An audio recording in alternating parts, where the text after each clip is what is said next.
Sejam muito bem-vindos ao 27º episódio do Supremo Cast. Francisco Menezes. Bom dia, boa tarde, boa noite, boa madrugada, ouvintes do Supremo Cast. E hoje eu tenho do meu lado um parceiro de estudos que ia pra minha casa estudar até de madrugada. Rapaz. Achei que ele ia falar que era mais um colega de balada. Não. Foi o último episódio, né? Colega Sim. de Não, balada. Não. O que eu tenho hoje não é muito colega de balada, não. É um cara sério, comprometido, que estudava comigo até as altas horas da noite. Então apresente o convidado, meu amigo. Quem nós trouxemos hoje aqui para os nossos ouvintes era um cara muito pedido há muito tempo no Supremo Cast. Nosso querido delegado e professor de criminologia e direito penal, Murilo Ribeiro. Olá, ouvintes do Supremo Cast. Eu sempre quis ouvir, confesso, o Chiquinho falando ao meu lado esse boa madrugada. Parece que é uma vinheta, né, cara? Não, isso tornou de fato uma vinheta. Exato, Mas, e Murilo barítono grave. Eu já ia Começou. perguntar. Eu acho que o Murilo é barítono grave, sim. O Chiquinho faz análise de De das registro vozes de das voz de todas Registro as de pessoas. No 25º episódio com o professor Marcos Paulo, ele fez essa análise. E agora ele tem feito rotineiramente das pessoas, Exatamente. trazendo para dentro do podcast um hobby que é dele. A gente, inclusive, tem que debater isso depois, num debriefing. Exatamente. Mas isso é legal porque dá um tom de pessoalidade à coisa, Entendi. entendeu? E os ouvintes podem mandar também um áudio para você, Perfeito. para Um você áudio analisar a voz deles. Excelente. Um áudio de pelo menos 10 segundos. Não, 10 por minutos, favor. que é um 10 áudio minutos. legal. Murilo, muito feliz, cara. Meu compadre, meu amigo, meu colega de profissão. Obrigado por você estar aqui com a gente. O pai do Antônio, o marido da Elisa, o delegado mais jovem do Brasil a ser aprovado nesse concurso dificílimo, um dos grandes nomes do time Supremo. Velhão, obrigado por estar aqui. Vamos bater um papo produtivo hoje, não é isso? Bora, cara. Tô absolutamente honrado, porque estou lá dos meus amigos, né, de pessoas que eu admiro. Então, essa é uma oportunidade que a gente já tentava acertar há algum tempo, né? Nunca tinha agenda, Chiquinho. Foi o cara mais convidado Sim. e que mais negou convite. A gente chamou ele na primeira temporada. Na primeira, na segunda, Sim, na terceira, agora foi um É. custo. Você tá difícil, você tá estrelinha, cara. Não, eu estava... Alguém já te deu estoque? Você tá estrelinha. Eu estava amadurecendo pra chegar ao nível de vocês, porque... Olha só. Não, e brincadeiras à parte, Político! o podcast do Supremo é sensacional, cara. A gente aprende em cada episódio, discussões assim, de temas que nos enriquecem e é uma excelente terapia pro trânsito, né? Nessa loucura nossa. Exato. Não me fale em trânsito, pelo Dica amor tal. de Deus. A Carol mora pertinho, né? Pertinho de Betim, que fica 30 quilômetros aqui de Betim. É mesmo, Não é isso, cara, eu não Carol? sabia. Todo dia eu Carol venho... escuta 5 podcasts indo e 4 voltando. E assim, e o tanto que eu fico estressada, né? Meu Deus. Eu não aguento mais. Já aqui, eu tô até chorando já. Tanto estresse. Carol, eu vou te indicar a Bíblia comentada pelo Cid Moreira em áudio. Coríntios. Cara, eu não sei se hoje é moda. Na minha época era moda, a gente andava, eu já falei isso aqui em alguns episódios, que eu não tinha CD no meu carro, né? Só tinha toca-fita. Aham. Porque aí eu andava com as caixas de fita debaixo do meu golzinho, Nossa. na minha época de estudante para concurso, e eu ouvia as aulas dos professores da época do pretório, que eram meus professores. A gente gravava e a galera replicava aquela aula e a gente ficava escutando o dia inteiro a aula no carro ali, né? Sim. E eu ouvia a aula indo para o local de estudo, indo para o trabalho, voltando do trabalho. E eu era absolutamente viciado nisso. E tinha alunos, Murilo, na época, não sei se isso hoje é comum, confesso, que gravavam a Constituição inteira em áudio Nossa. e ia escutando no carro. Eu não sei se hoje tem isso, confesso. Você sabe se tem? Se a galera usa essa técnica? Não sei se tem, mas será que é producente isso? Na época era, cara, que a Constituição ficava igual música e era Ctrl-C, Ctrl-V em muitas provas. É. Você fazia prova objetiva ali com a redação da Constituição. É só perguntar os que não passaram, que provavelmente utilizaram esse método. Mas nessa época de toca-fita, o que? Época imperial? Isso não era da minha, Você tava nascendo, É. Mumu, fica tranquilo. não era muito da minha época, não. Cara, mas conta um pouquinho pra gente da nossa história. Carol, você tá bem? A gente cumprimentou o Chiquinho, velho. Eu tô bem, assim... Chiquinho atropela as coisas. Tirando não o segue a estresse pauta. do trânsito. Como assim? Pelo contrário, você que falou pra apresentar o Murilo. É, Chiquinho, você vai se ver comigo, viu? Primeiro é a Carol, cara. sempre Depois sou é o convidado. Entendi, Ladies first. entendi. Ok? Que fique, Ficou sem graça? que Ficou sem fique graça? registrado que foi o Bruno que pediu pra eu Aham. apresentar. Sim. Carol, você trouxe aqui, antes da gente falar dessa história do Murilo, que é bem legal e já tá todo mundo doido pra ouvir um pouquinho mais dela.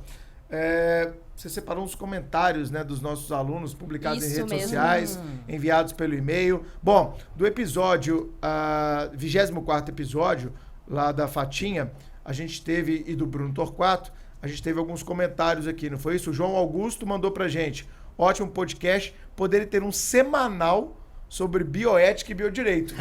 Vou recomendar a Fatinha. Alô, Fatinha, alô, Bruno. Criar aí um podcast semanal, semanal. né, do CEBID lá, que é o Centro de Biodireito que ela coordena. A Yasmin Pires falou o seguinte: adorei, muito obrigada. Saiu meu tema de TCC.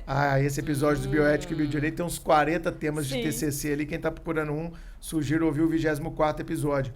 O Elton Davi, puxa vida, esse podcast foi sensacional. Parabéns para vocês.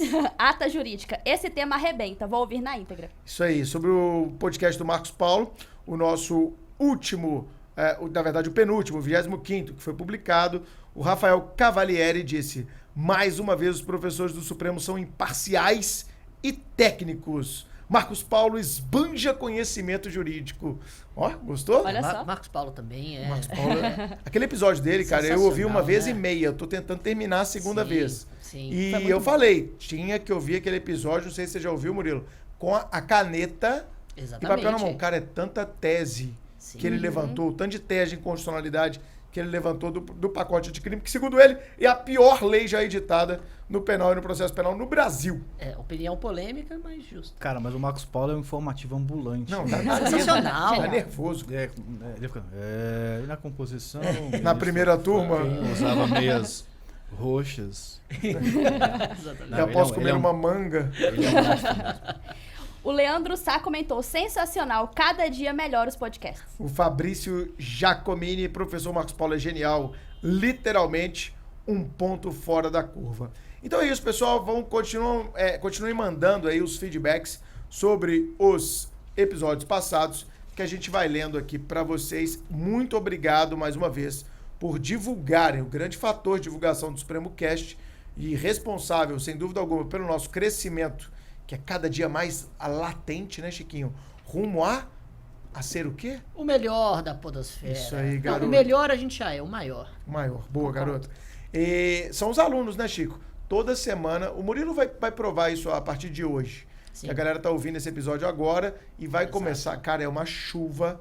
Você viu isso um pouco com a Elisa? É uma chuva Com certeza. de marcação em stories, de Sim. recomendação, de envio no grupo do WhatsApp. Então, continuem compartilhando o Supremo Cast, porque a gente fica muito feliz, porque a gente produz esse conteúdo já de modo absolutamente gratuito, exatamente para impactar, para aumentar o nosso conhecimento, aumentar o nosso juízo crítico e, com certeza, espalhar isso, porque o mundo está precisando de muito juízo crítico nesse momento. Com certeza. Mumu, Eu você é ouvinte do Supremo Cast. sou... Muito bom, garoto. Conta um pouquinho da sua história pra gente. Você nasceu, né? E você foi... Brincando, da sua história jurídica. vencedor. Espermatozoide né? vencedor, Foi como mais todos nós rápido. somos. Isso.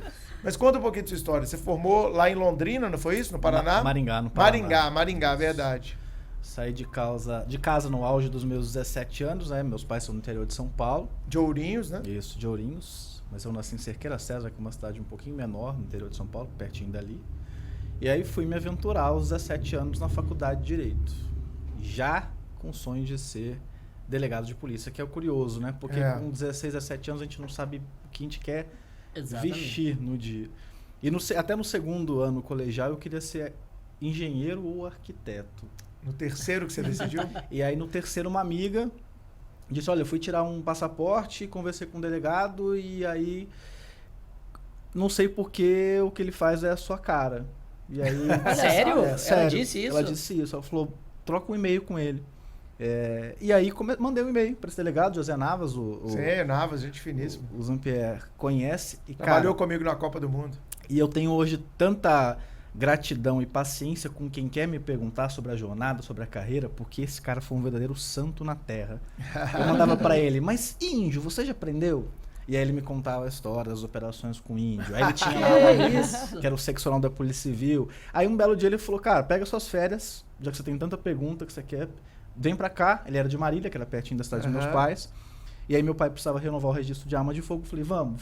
Cheguei lá, ficamos trocando ideia. E naquele dia eu falei, é isso que eu vou fazer pro resto da minha vida, eu quero ser delegado. Aí o Navas é delegado Sensacional. federal. Isso. Delegado federal, Navas, muito gente boa. Se ele estiver ouvindo, um abraço aí.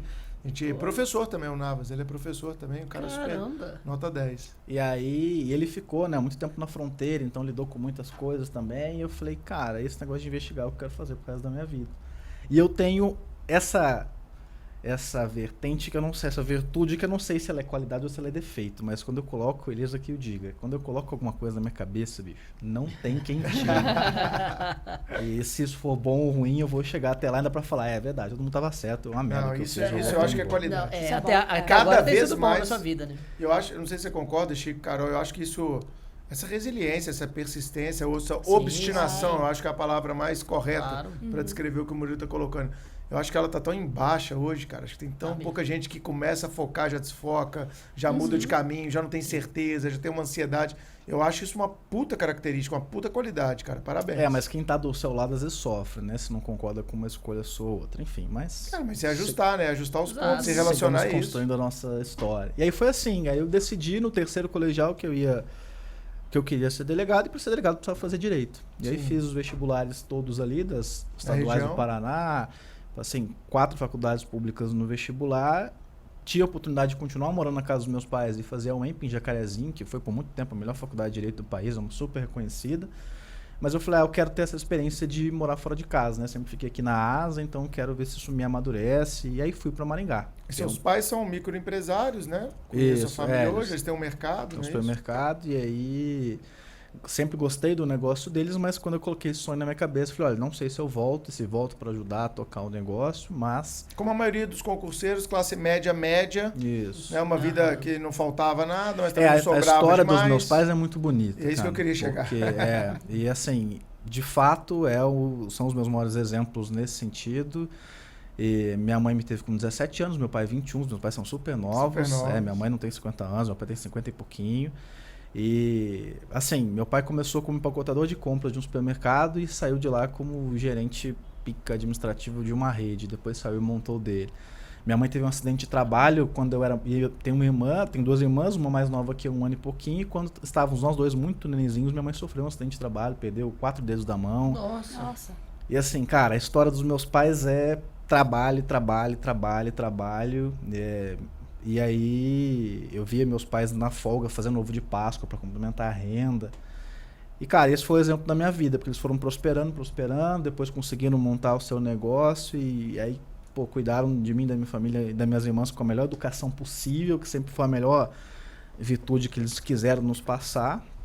E a gente tá dando orgulho para eles lá, né? Tem uma irmã também concursada, uma mais nova aí que tá sempre como melhor aluno da escola, encaminhada. A gente nunca teve problema com isso em casa de estudo, de saber mesmo qual é a sua história, qual é a sua missão. Então a história deles me dá muito gás até hoje para resolver os desafios da vida ainda, cara. E era assim, perrengue puro, né, cara? Um carrinho só, eu pendurado, minha irmã pendurada e aquele perrengue. Eu pego as fotos de família em casa e acho que isso dá um gás. Acho que você ter base, né? Você ter o que se inspirar, isso faz muita diferença nos momentos Berço, chama de berço. tormentosos, assim. E aí foi isso, né? Fui pro Paraná com 17 anos, não sabia nem pentear o cabelo, quanto mais escovar os dentes da boca. Sério. Nunca tinha feito compra em mercado, porque já tinha mercado. Porque era mais...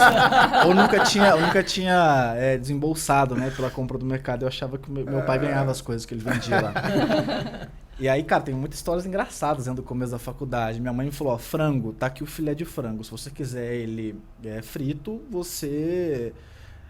se você quiser grelhado, coloca um pouquinho de óleo. Se você quiser empanar ele, você cobre de óleo. Mas beleza, comprei minha primeira compra do mercado, um filé de frango congelado, coloquei no freezer e falei, hoje eu vou comer um filé empanado. Peguei o filé do freezer congelado, enchi a coisa de óleo, a panela, a hora que o óleo tava borbulhando, eu joguei o filé sem temperar, sem descongelar, sem passar farinha, sem nada. Ficou um ouro, assim, A massa. uma massa. Uma massa de ave. Não, já esqueci. Aí esqueci o estrogonofe no micro-ondas. Ia viajar de férias, a hora que eu voltava tava o estrogonofe no micro-ondas, com uma família toda junto dele. Queimei miojo até furar a panela, dormi bêbado, cheguei de festa. Já dormiu de bêbado e Natal. colocou. Eu já dormi bêbado e coloquei pizza no forno. Eu cara. coloquei o miojo. Aí o Nossa. cara que morava E comigo dormiu? acordou e falou, velho, a gente vai morrer com essa fumaça. De onde tá vendo isso? Chegou a furar a panela, a água do miojo com o miojo. Mas aí sim, aí foi, cara, porrada, né, de vida adulta. Fui aprendendo. Fiz o intercâmbio durante a faculdade para os Estados Unidos, morei um tempo lá, trabalhei lá, fritei hambúrguer, né, o que já me Legal. condiciona Aí você sempre, entendeu como é que inclusive, fritava, né? a Carla. Posso até ser embaixador, enfim, já. Pode, já. Eu pensava que ele tinha desistido do comentário, mas não, ele foi à frente. Obstinado, realmente, Murilo. Muito bom. Cara, assim, a minha vida foi isso, né, cara? Não tenho história triste pra contar, de passar dificuldade, fome, mas tem uma história de que eu nunca tive padrinho, nunca tive ninguém que facilitou o meu caminho, a não ser meus pais dando uma boa educação.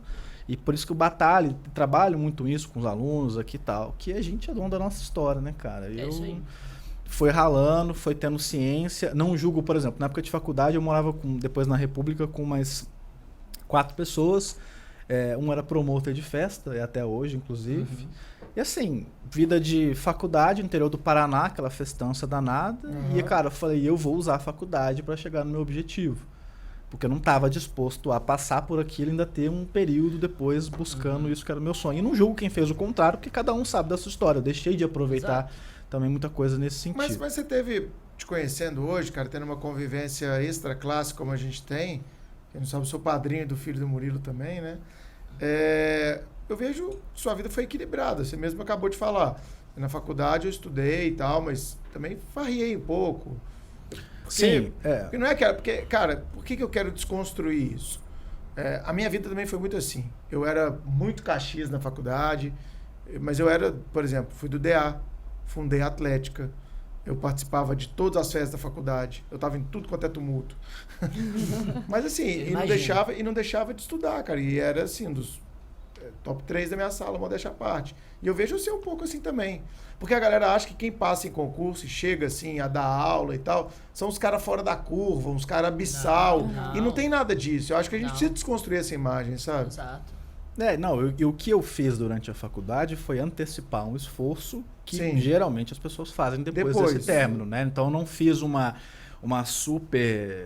super sacrifício da minha vida, mas impus alguns limites. E a caminhada só é possível porque você tem essa versão equilibrada. Exatamente. Que é a mesma coisa da academia. Se eu vou na academia e carrego lá 400 quilos no supino, hoje pode ser que eu consiga fazer isso. Amanhã eu não consigo, eu não tenho regularidade.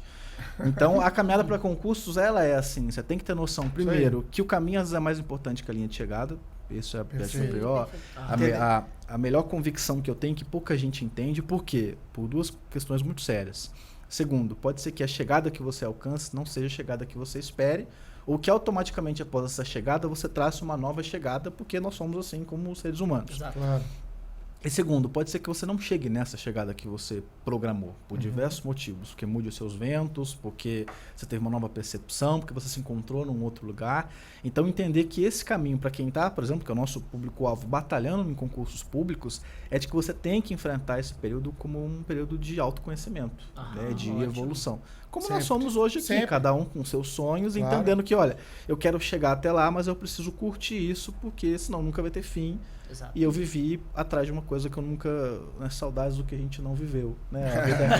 A vida vai ser assim. Então, a minha jornada é muito baseada nisso, no equilíbrio, né? Eu sempre gostei de estudar e meus estudos evoluíram quando eu aprendi a gostar de estudar, a entender qual era a importância daquilo, não por um objetivo passar ou não num concurso, tirar ou não uma nota numa prova, mas aquilo era importante para mim, porque me tornaria uma pessoa mais interessante, mais evoluída, etc. e tal. Eu tenho batalhado muito nesse ponto, Murilo, que é as pessoas têm que ser sedentas não por resultados, mas por conhecimento. Isso. Acho que isso é uma virada de chave fantástica. Eu tenho trabalhado muito isso em sala também. Entendam que é importante... ontem mesmo fui dar uma palestra em faculdade, né? Eu sempre dou um recado final em faculdade. Galera, não adianta querer ficar tirando nota boa na faculdade se você não aprendeu a merda da matéria. Exatamente. Essa nota sua na faculdade, se você tirou um 10, se tirou um 1, ela é a mesma coisa. O que vai contar para o seu futuro é o conhecimento que você está levando dali. Então não adianta ler o caderninho do Caxias da sala 2 horas antes da prova e tirar uma notinha. Você não tem base nenhuma naquela nota que você tirou. Você não entendeu nada da matéria. Se te perguntar 2 semanas depois, você não sabe nem explicar. Isso não é conhecimento. Isso é decorebazinha que você está replicando um modelo infantilizado de que você é importante pela nota que você tira. E faculdade não é essa a pegada. Né? Acho que você está falando um pouco disso também, né, cara? Cara, eu tirei 10 em todas as provas de empresarial na faculdade, que é a Universidade Estadual de Maringá, no Paraná. Hoje acho que está entre as top 5 de direito no país, uma faculdade super consolidada. Eu não sei a diferença de cheque e cartão de crédito, empresarialmente falando.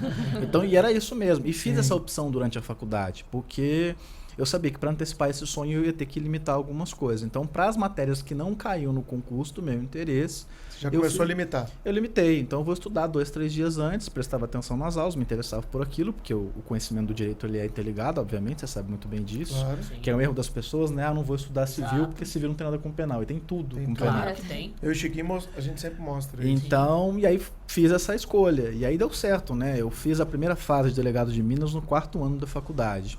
Acho que em agosto, se eu não me engano. E fiz sem querer fazer.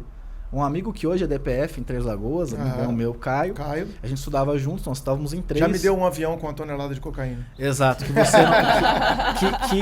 Que revelação. E que, curiosamente, no mesmo dia a gente tinha feito uma operação conjunta, aí eu fui pra casa, mesmo, ele recebeu cara. a informação do avião, não me contou pra eu ir lá junto, pular, Porra, e foi cara. pular sozinho.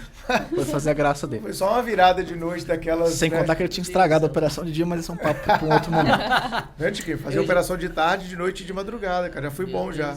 E aí, Eu tô assim, velho. eram 3 moleques novos, né? Eu, o Caio e o Lucas. Hoje o Lucas é delegado em Santa Catarina, foi agente federal. O Caio foi agente federal e hoje é delegado federal. E eu, DPC Minas. E a gente passou eles passaram os dois pra gente e eu pra DPC no mesmo período, ainda sem terminar a faculdade. Então a gente passou pelo sufoco E lá. vocês estudavam juntos na faculdade? Juntos na biblioteca. A gente fazia cursinho Isso juntos, é estudava fundamental, ouvinte. Você que está na faculdade, Alice, aquelas pessoas que têm o mesmo objetivo que você. Isso parece piegas, parece besteira, parece conselho da vovó, mas não é, isso faz total diferença. Eu sempre falei aqui, Chico, uma das maiores virtudes minhas era que a minha sala era muito competitiva e era só gente boa. Minha sala tem 3 juízas, 3 promotoras, 2 delegados federais, tem auditor fiscal do trabalho, tem procurador do estado, tem analista do MP, é um monstro. E aquele ambiente, cara, quando você não estudava, você se sentia excluído. Sério, se o Murilo tá andando com o Caio e com o Lucas, e o Murilo fala, galera, hoje eu vou não sei o quê. Pô, Murilo, senta aqui, cara, vamos estudar mais uma hora e daqui a pouco a gente vai. Isso faz total diferença, cara. Um incentiva o outro, né? Porque se você anda com pessoas que não entendem seu propósito, eles vão ficar, pô, pra quê, cara? Te Vocês vão tiram do 3 seu horas foco, hoje. né? Hoje é sexta, cara. Pô, sexta-feira é dia de estudar? Para de besteira, cara. Tem uma colega meu ali que passou, nunca se estudou na sexta-feira. Para de bobeira, vamos lá comigo. E isso começa a fazer diferença. E tem gente que não tem esse propósito, né, tão forte, que vai. E isso é uma coisa que não é uma lição de moral, mas é uma coisa que vale reflexão. Eu acho que vale reflexão. É assumir responsabilidade, a vida é isso, cara. Vida de adulto. E pra você chegar onde a maior parte das pessoas não chegam, parece isso aqui é clichê, você tem que fazer o que a maior parte das pessoas não fazem. Então, naquele momento, a gente sentou os 3 e falamos, vamos antecipar, vamos ralar, e era ralação mesmo, porque a gente fazia faculdade à noite, de manhã cursinho, e à tarde biblioteca. E assim, tem dia que não rendia, tem dia que era 1 hora de estudo, estudava, era 2, era 3, e era o que dava. Não tinha isso, né? Muitas pessoas me perguntam, mas você passou muito novo, quantas horas você estudava? Eu falei, esquece a comparação. O seu limite é o seu limite, é você. E nós 3 que estudávamos juntos, cada um tinha uma maneira de estudar. Então, o fulano gostava mais de resolver questões, o outro de ler doutrina, o outro revisava o material de aula. E você vai entendendo aquilo que é mais perceptível. E aí foi assim, fiz a primeira fase de Minas no 4º ano, porque o Caio falou, saiu o edital de Minas, vamos fazer? Eu falei, cara, acabamos de começar a estudar, né? A gente estava aí há mais ou menos uns 6, 7 meses no cursinho já específico para delegado. E eu falei, não tô preparado ainda para fazer a primeira fase, viajar, gastar. Vamos comigo para eu não ir sozinho. Sentimento comum, nunca tô preparado. Vamos comigo, eu tenho um amigo lá e tal, o cara é diretor de um frigorífico, tá morando em BH, vamos lá, a gente passeia e tal. Eu falei, quer saber? Então vamos. E aí viemos fazer essa primeira fase. Crua ainda, né? Nunca tinha feito nenhum concurso. Aí no decorrer de Minas eu fui fazendo alguns outros. E aí tinha que acertar 42 questões de 60 para passar para a primeira fase, eu acertei 42. Na pinta. Na pinta, exatamente. E aí, o que eu falei? Esse discurso derrotista que eu escuto hoje, eu podia pensar, mas eu tô muito longe para fazer uma segunda fase competitiva. Eu falei, caceta. Cara, eu sinto uma raiva disso. Falei, caceta, eu tô no 4º ano da faculdade e já passei na primeira fase, que da hora. E já tenho isso no meu currículo, entre aspas. E aí, a segunda fase foi um tempo depois da discursiva. Eu falei, agora o jogo ficou mais pesado. E aí, preparação específica para a discursiva. E aí fizemos a discursiva, que em Minas, no meu concurso, foi o grande corte mesmo. O Caio, acho que ficou por meio ponto, para você ter uma ideia. Eu lembro dessa prova. E assim... A gente teve preparação no Supremo na segunda fase. E quando eu saiu o resultado, eu confesso que eu não estava esperançoso, porque eu já estava feliz de ter chegado naquela Foi o oportunidade. concurso de 2012, né? 2012, exatamente. Posse em 2013. E aí quando saiu o resultado eu falei, ixi Maria, passei pra oral, o que eu vou fazer agora? E mais uma vez... E passou raspando também. Não, Ou aí na esse passou bem. segunda fase aí eu dei um salto assim, Ah, na massa. discursiva, eu sempre gostei muito de legal. escrever, então foi o que me subiu no jogou pra cima. concurso. E realmente faz diferença, né? Eu vejo muita gente que estuda, não tem essa prática da escrita e não procura ter. Não, gente, você não pode treinar a sua escrita no momento que você já está na segunda etapa, né? Isso tem que ser... Ainda mais no- Exato. Ainda mais, né, Carol, nesse momento atual que a gente não escreve mais, a gente só digita. Exatamente, só Foi fundamental para desenvolver o seu vocabulário, desenvolver a sua habilidade de criar parágrafos que sejam coerentes. Claro. Tempo texto- também, né, de É, escrever. um texto, Estrutura exato. morfológica. Exato, um texto coeso entre si, enfim. Cara, a gente não sabe nem escrever mais. Eu já tentei escrever É. uma coisa, a caneta ficou dura na minha mão. Falei, gente, já preciso escrever mais, né? Porque eu já tô Prova, né, de computador. mestrado, doutorado, sua mão trava no meio da prova. Ah! E aí foi isso e fui pro oral. E aí, lá tinha na época 21 anos, falei, meu Deus do céu, uma prova oral. O que eu vou fazer nessa prova oral? Mas eu acho que essa maturidade que eu fui conquistando durante essas pequenas conquistas das fases me deu a seguinte reflexão, não, eu já tenho. Eu vou lá pra ser zoado, porque eu tinha cara de 12 anos. E já tô super feliz de ter ido pra uma prova oral pro concurso, que é o concurso do meu sonho. Sem E vou lá. Você foi sem peso, cara. E fui tranquilo. Né? Na minha primeira banca de administrativo, era um desembargador, quando eu entrei, ele olhou pra mim e falou, tá, cadê seu pai? Sério? Aí eu falei, Nossa. meu pai? Aí ele, porque você não tem idade pra fazer a prova, chama o seu pai pra gente não demorar, que eu tenho muita gente pra analisar hoje, ele falou. E aí se eu tivesse abalado, eu já ia chorar, Caiu na gargalhada. procurar meu pai mesmo. Aí não, eu falei pra ele, falei, olha, excelência, eu sei que sou muito novo, esse é o sonho da minha vida, esse é o concurso da minha vida, se não for a minha vez agora, um dia vai chegar. Não acho que eu cheguei aqui por sorte, mas espero fazer uma excelente prova e vamos ver o que vai dar. Ele, gostei de você. E aí foi sortear os temas. E aí, né, a questão divina me pegou um pouco nesse tempo, porque minutos antes, eu estava sentado naquela... Você parece que você está no frigorífico, né, na fila da oral, né, que você é um boi, está esperando a martelada. Todo mundo lá bem vestido e desconfortavelmente vestido. E é uma colega que hoje é delegada aqui também, a Nicole, que fez as provas comigo por conta da proximidade das letras, me disse, Murilo, pelo amor de Deus, eu não sei o que é esses conceitos da lei orgânica da Polícia Civil de Minas que pode cair em administrativo. Eu falei pra ela, para de besteira. Administrativo eles vão perguntar coisa grande. Responsabilidade civil do Estado, poderes, atos, controle. Ai, mas e se sorteia um tema desse?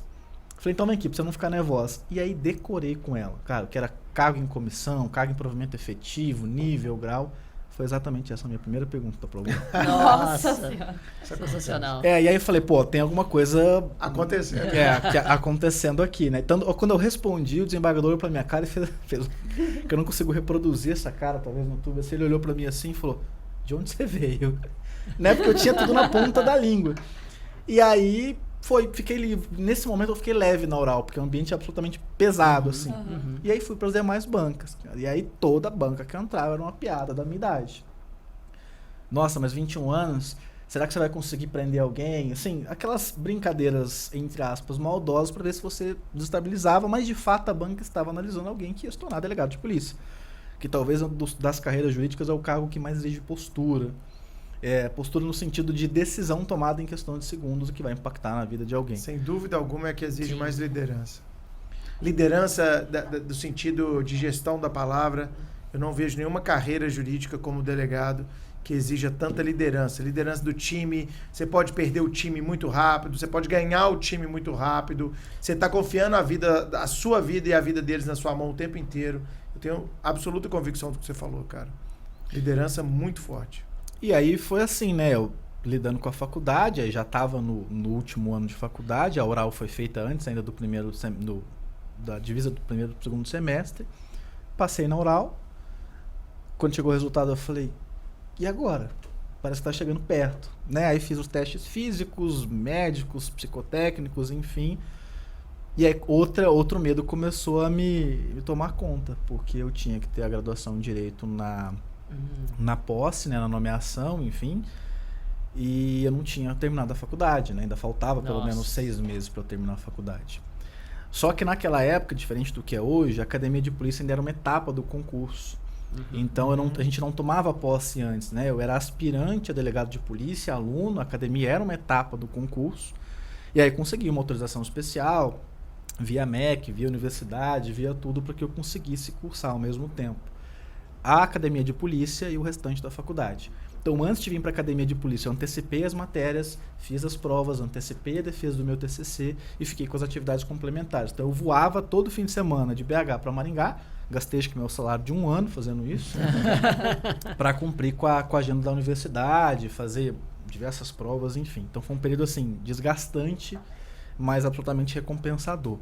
E eu me recordo que a Polícia Civil de Minas Gerais deu um parecer negativo para minha posse, porque eu não tinha apresentado o diploma ou certificado de conclusão, e fui apresentá-lo no dia em que tomei posse, porque eu concluí grau na terça-feira no Paraná e na sexta-feira da mesma semana eu tomei posse como delegado de polícia. E aí, como eu apresentei a documentação hábil, obviamente foi aprovado, e aí consegui entrar em exercício. Mas assim, foi uma correria danada, né, cara? Mas eu tive a percepção do quanto essa luta foi prazerosa e quanto valeu a pena quando na festa da faculdade, que eu tinha 1 semana de delegado, eu entrei lá no tapete vermelho, meus pais ficavam no final do corredor me esperando para chegar, e eu caminhando, peguei o distintivo no bolso, coloquei no meu pescoço, cara, eu fui chorando igual criança mesmo. Que Meus bacana. pais chorando, meus amigos me abraçando, a galera gritando. E foi uma conquista de todo mundo, né? Porque eu falo isso, é importante a família, quem está do seu lado, participar desse processo. Sim. Eu sofri na minha vida muito com a chamada pressão positiva, porque pelo fato de ser bom aluno, de ser dedicado, todo mundo sempre esperava muito de mim. Então eu voltava de vestibular, meus pais, e aí, como foi? E eu tenho pavor de perguntar como eu fui depois de uma prova, que você não sabe.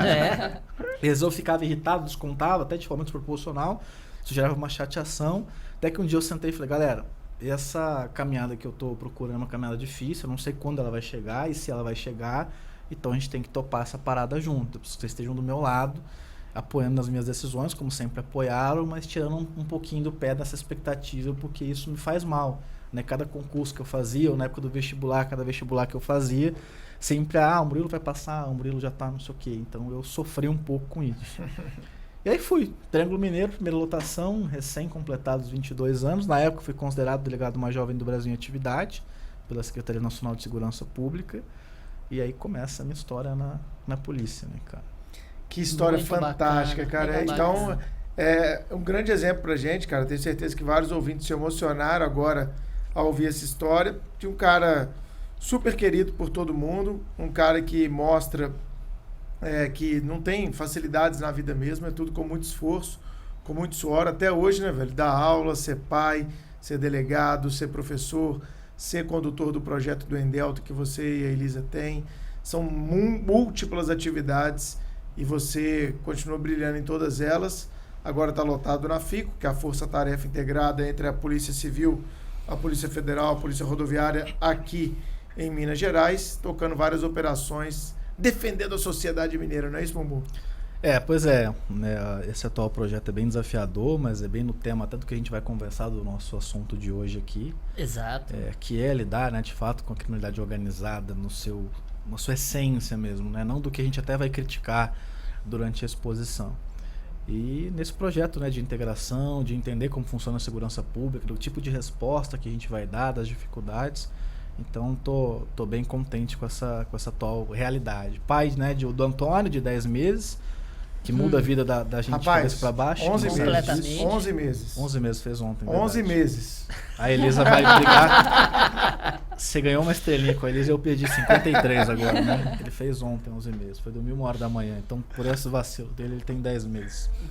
E assim, né, cara? Minha vida continua sendo a mesma da época que eu tava na faculdade, né? Sonhador, obstinado e lutando e batendo cabeça, tomando porrada e Eu queria te fazer uma pergunta como seu amigo, mas eu quero fazer essa pergunta para que os nossos ouvintes possam ouvir a sua resposta. Você veio para cá em 2012, você entrou na faculdade ali então em 2007, 2008, Isso. por ali, né? Então você já está há 13 anos morando longe dos seus pais, da sua família. O que você tem a dizer sobre isso, cara? Porque esse é um calo de muito concurseiro. Sabe que às vezes vai passar em outro estado da federação, vai ficar distante da família. O que você tem para falar da gente? E hoje eu conheço seus pais, cara, conheço suas irmãs. Eu sei que vocês são uma família muito unida, uma família bem parecida até com a minha. é de união mesmo, de integração, de um ajudando o outro, um querendo sempre o melhor pro outro, com afeto, com carinho e etc. Como é que é viver 13 anos longe da família, cara? Cara, essa é uma dor, né, dessa distância física que ela só é superada pela proximidade de coração mesmo. Quando eu vou então para casa dos meus pais, semana que vem tô indo para o aniversário da minha irmã, e perceber, sabe, do orgulho, quando ele chega ali um cliente, um colega, e ele comentando, pô, seu pai fala isso, seu pai fala aquilo. Eu acho que essa distância física, que é dolorosa, a gente não quer ficar distante do que a gente ama, a gente procura da melhor maneira possível sempre estar perto, e estamos sempre perto de coração, é de entender que esse é o caminho, né, cara, para quem quer construir a sua história, quer batalhar pelos seus sonhos, e deixar isso equilibrado, né? Você conseguir. Então, eu vim para Minas, como eu disse a vocês aqui, para fazer uma prova que eu nem sabia o que me esperava. E aí construí minha família aqui, né? Isso. Com a Elisa, a minha história, virei mineiro de coração.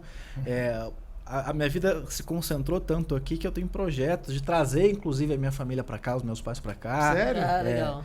Então, assim... Porque sua irmã também é concursada aqui em Minas. Isso, também. Exatamente. E a mais nova, que quer fazer faculdade aqui em Minas já. Então, as coisas então já está bem encaminhado. Estão conspirando, né? Alguns ajustes. Mas é isso, essa é uma dor, né?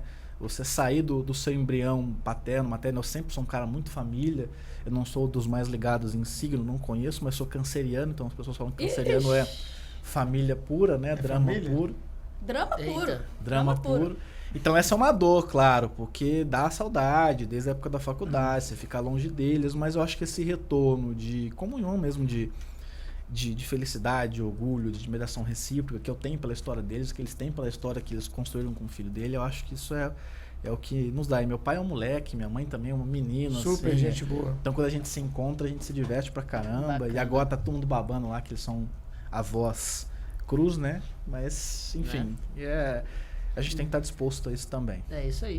Que história fantástica, né? Fantástico. E só para pegar um gancho, eu discuti esses dias com a Elisa, por causa de algo que você falou agora, que você é de câncer, e eu disse que a astrologia é o terraplanismo socialmente aceito, e ela brigou muito comigo. Na verdade, o meu signo é estrogonófico ascendente batata palha. Mas Muito bom. como eu sei que é câncer pela tradição... Pô, você comeu domingo lá em casa isso, eu nem sabia. Exatamente. Bom, o tema aqui depois dessa história fantástica do Murilo, que com certeza inspirou vários de vocês, nossos ouvintes. O tema escolhido pra gente bater um papo hoje é a criminologia. Chiquinho, Aí sim. aí você tá em casa, você nada nisso 10 vezes melhor do que eu, meu Chiquinho, amigo. mais uma vez, emocionado. Aí sim, falar de Olha a criminologia felicidade, e ainda gente. mais com o Murilo, A gente vai brigar hoje, cuja sapiência transborda na mesa. O Murilo pode falar muito melhor do que eu sobre criminologia, mas uma definição, digamos, um pouco básica, da qual nós podemos caminhar, é que a criminologia nasce como uma ciência multidisciplinar, que, através do método empírico, e por isso causal explicativo, pretende estudar as determinações do crime, do criminoso, da vitimologia e do controle social. Inicialmente, a criminologia, em tese, nasce como uma espécie de apêndice das ciências naturais, tanto é que o primeiro criminólogo, por assim dizer, foi o Cesare Lombroso, que era um médico alienista, e com o passar dos anos, ela meio que se emancipa da medicina, tendo em vista que todas aquelas perspectivas de Cesare Lombroso se provaram erradas na prática. Dizia ele que o criminoso, na verdade, ele é um ser atávico, ou seja, ele é um ser pouco evoluído, que manifesta o caráter criminoso como algo natural do seu caráter evolutivo ainda primário. E, obviamente, Lombroso, quando escreveu O Homem Delinquente, estava olhando para os criminalizados e não para os criminosos propriamente ditos, exatamente. Com o tempo, os aportes da sociologia, da antropologia, da economia, da psicologia, tornam a criminologia uma ciência multidisciplinar e o crime começa a ser investigado em suas determinações na ecologia das cidades, na associação diferencial do comportamento considerado vitorioso dentre as pessoas economicamente bem-sucedidas. E nos anos 60 a gente tem uma virada quando no giro sociológico a criminologia começa a observar os processos de criminalização e vê que, na verdade, o crime ele também é criado pelo próprio sistema penal. Que através da rotulação de determinadas condutas constitui o delito e também o criminoso através das cerimônias degradantes do próprio sistema penal. A partir disso, o que a gente chama a inauguração das teorias do conflito pelo labeling approach, a criminologia começa a observar muito mais os processos de criminalização do que o crime em si, até desaguar na criminologia crítica, que no final do século XX, início do século XXI, começa a criticar as próprias bases do direito penal e do sistema punitivo. É isso, gente. Acabou o episódio. Olha, gente, até a próxima. Esse foi o momento palestrinha. Vamos beber. Não, isso foi uma pequena introdução. Panorama geral. Exato. Tá certo aí. Tem que fazer isso. mesmo. Eu percebi, Chiquinho, que você já fez isso no episódio da Elisa. Ah. Né, Não, sabe por quê? Porque você eu quer tenho ser um contrato. entrevistado, a gente troca. Não, eu falo, tenho um bom contrato. dia, boa madrugada. É. Ouvintes do Supremo Cast. Muito bem, mas você errou o tom. Mas enfim, voltando. Mas não, é porque eu tenho que fazer um momento palestrinha por episódio, mais ou menos. E é só para introduzir o tema para os ouvintes saberem o que a gente vai discutir. Brincadeiras à parte, Chiquinho. Sem falsa modéstia, você é um grande conhecedor da criminologia, né? E tá aqui com a gente também, meu companheiro de mestrado. E falar com você sobre esse tema é também desafiador, porque eu sei que nossas discussões serão aqui bem aprofundadas. E, pois é, a criminologia ela ganhou uma missão atual. Eu sei que isso pode parecer um pouco pesado para você, jurista penalista que nos ouve, de descortinar o direito penal, de desnudar o direito penal. Sim. De colocar o direito penal numa roda sem roupa e começar a apontar suas falhas estruturais. Exato. Então, nesse Perfeito. ponto, a Ele criminologia... virou um ombudsman do direito penal, Exato. né? Pois Controle externo do direito penal. Então, e nesse ponto, por isso que é tão fundamental estudar a criminologia nos dias de hoje. Eu falo pro pessoal de sala, de aula, olha, minha primeira intenção com vocês é acertar todas as questões de prova. Para isso que a gente está aqui, para isso que você adquire um curso preparatório. A segunda é preparar você para as discussões, porque não tem como entender direito penal sem estudar a criminologia. Não E tem discutir como de forma crítica também. Exatamente. Né? E a gente, o Chiquinho, um profundo conhecedor também da dogmática penal, da teoria penal, muitas coisas não são explicadas pelo direito penal e são, né, apontadas aqui pela criminologia. Concordo plenamente. Pelo contrário, são presumidas como verdadeiras pela dogmática penal, né, que muitas vezes se fundamenta em absolutamente nada, se fundamenta em retórica e na coercitividade da norma.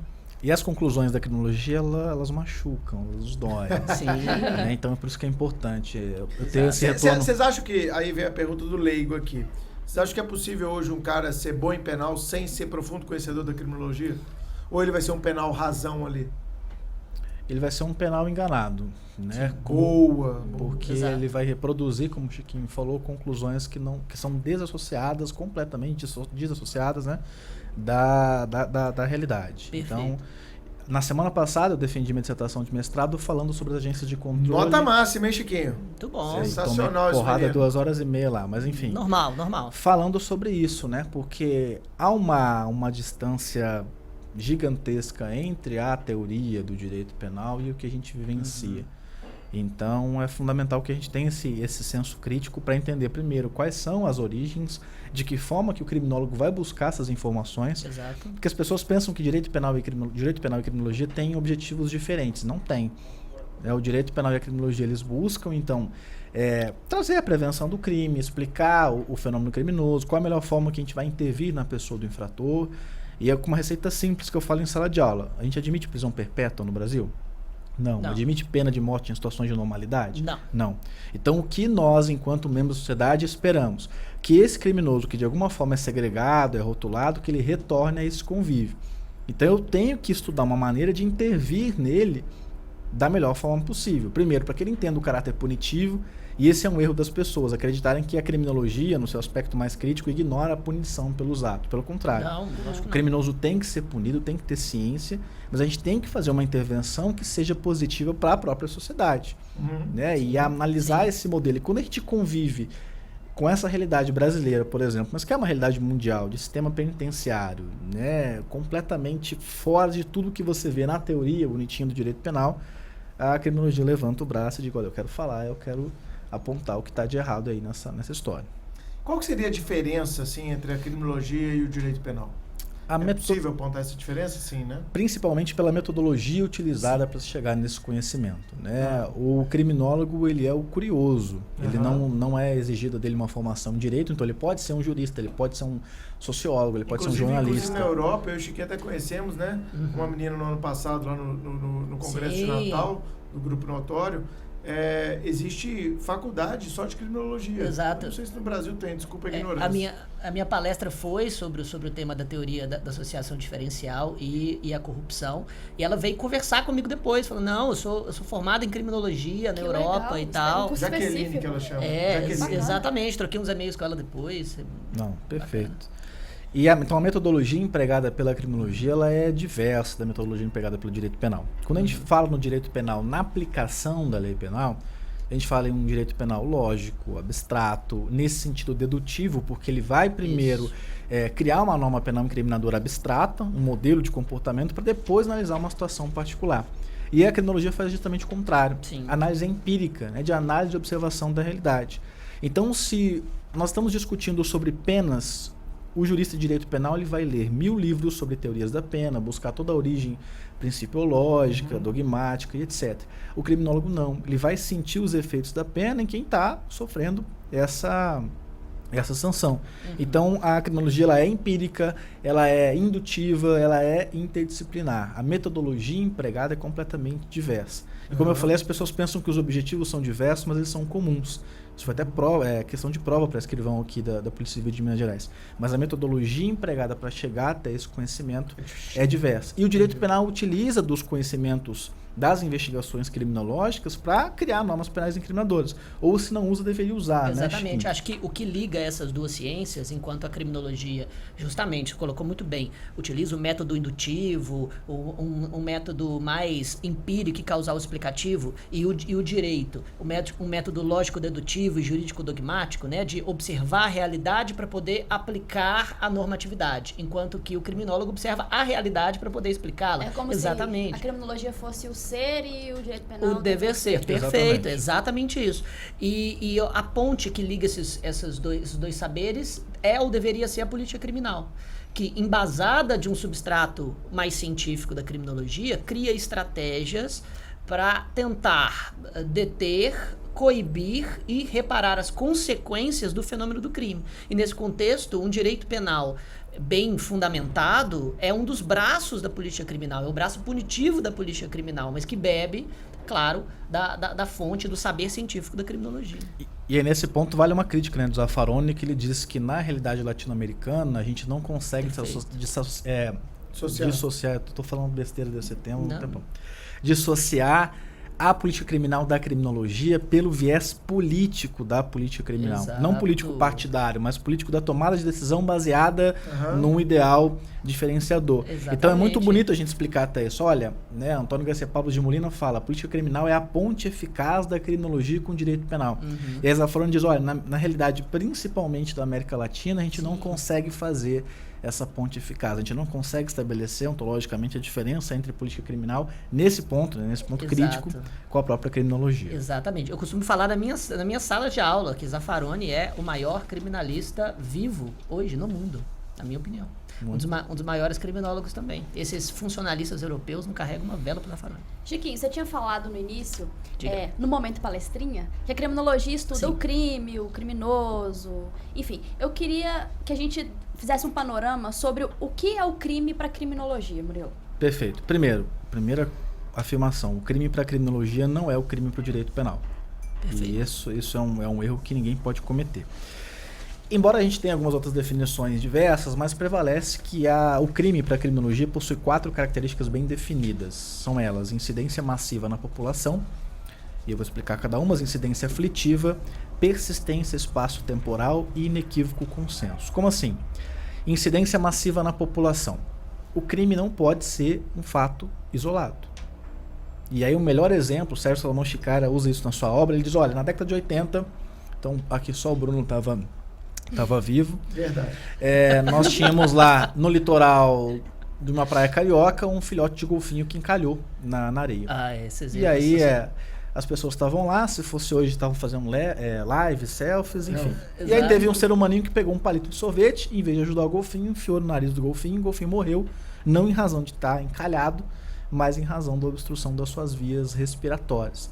E tava na época de Flipper, né? Um golfinho mó camarada, mó gente O boa. Flipper era bem legal. Também não lembro. Eu também não Na lembro. minha época já era do Digimon e da Peppa. E aí o que acontece? O Congresso Nacional, né, inspirado então nos ideais de protecionismo social, criou um tipo penal que até hoje existe, de molestar cetáceos. Exato. E aí eu pergunto a você conhece algum outro ser humaninho que enfiou um palito de sorvete num golfinho? Ou havia necessidade da criação de uma norma penal incriminadora específica para uma conduta que é isolada? E essa é a crítica, então, como o direito penal não sabe utilizar dessa Exato. criação. Segunda característica, incidência aflitiva. O crime é algo necessariamente ruim, né? Ninguém chega na delegacia e fala, Murilo, tem uma super novidade pra te contar. O crime é algo que causa aflição, dor, angústia, sofrimento. Né? Não se confunde, hoje eu tô pro crime. Não é isso. Essa acepção Pode ser, ué. ela é diferente. Mas o crime é algo necessariamente ruim, que incomoda. E aí, Chicara mais uma vez traz um exemplo brilhante, que no Brasil é crime usar a expressão couro sintético.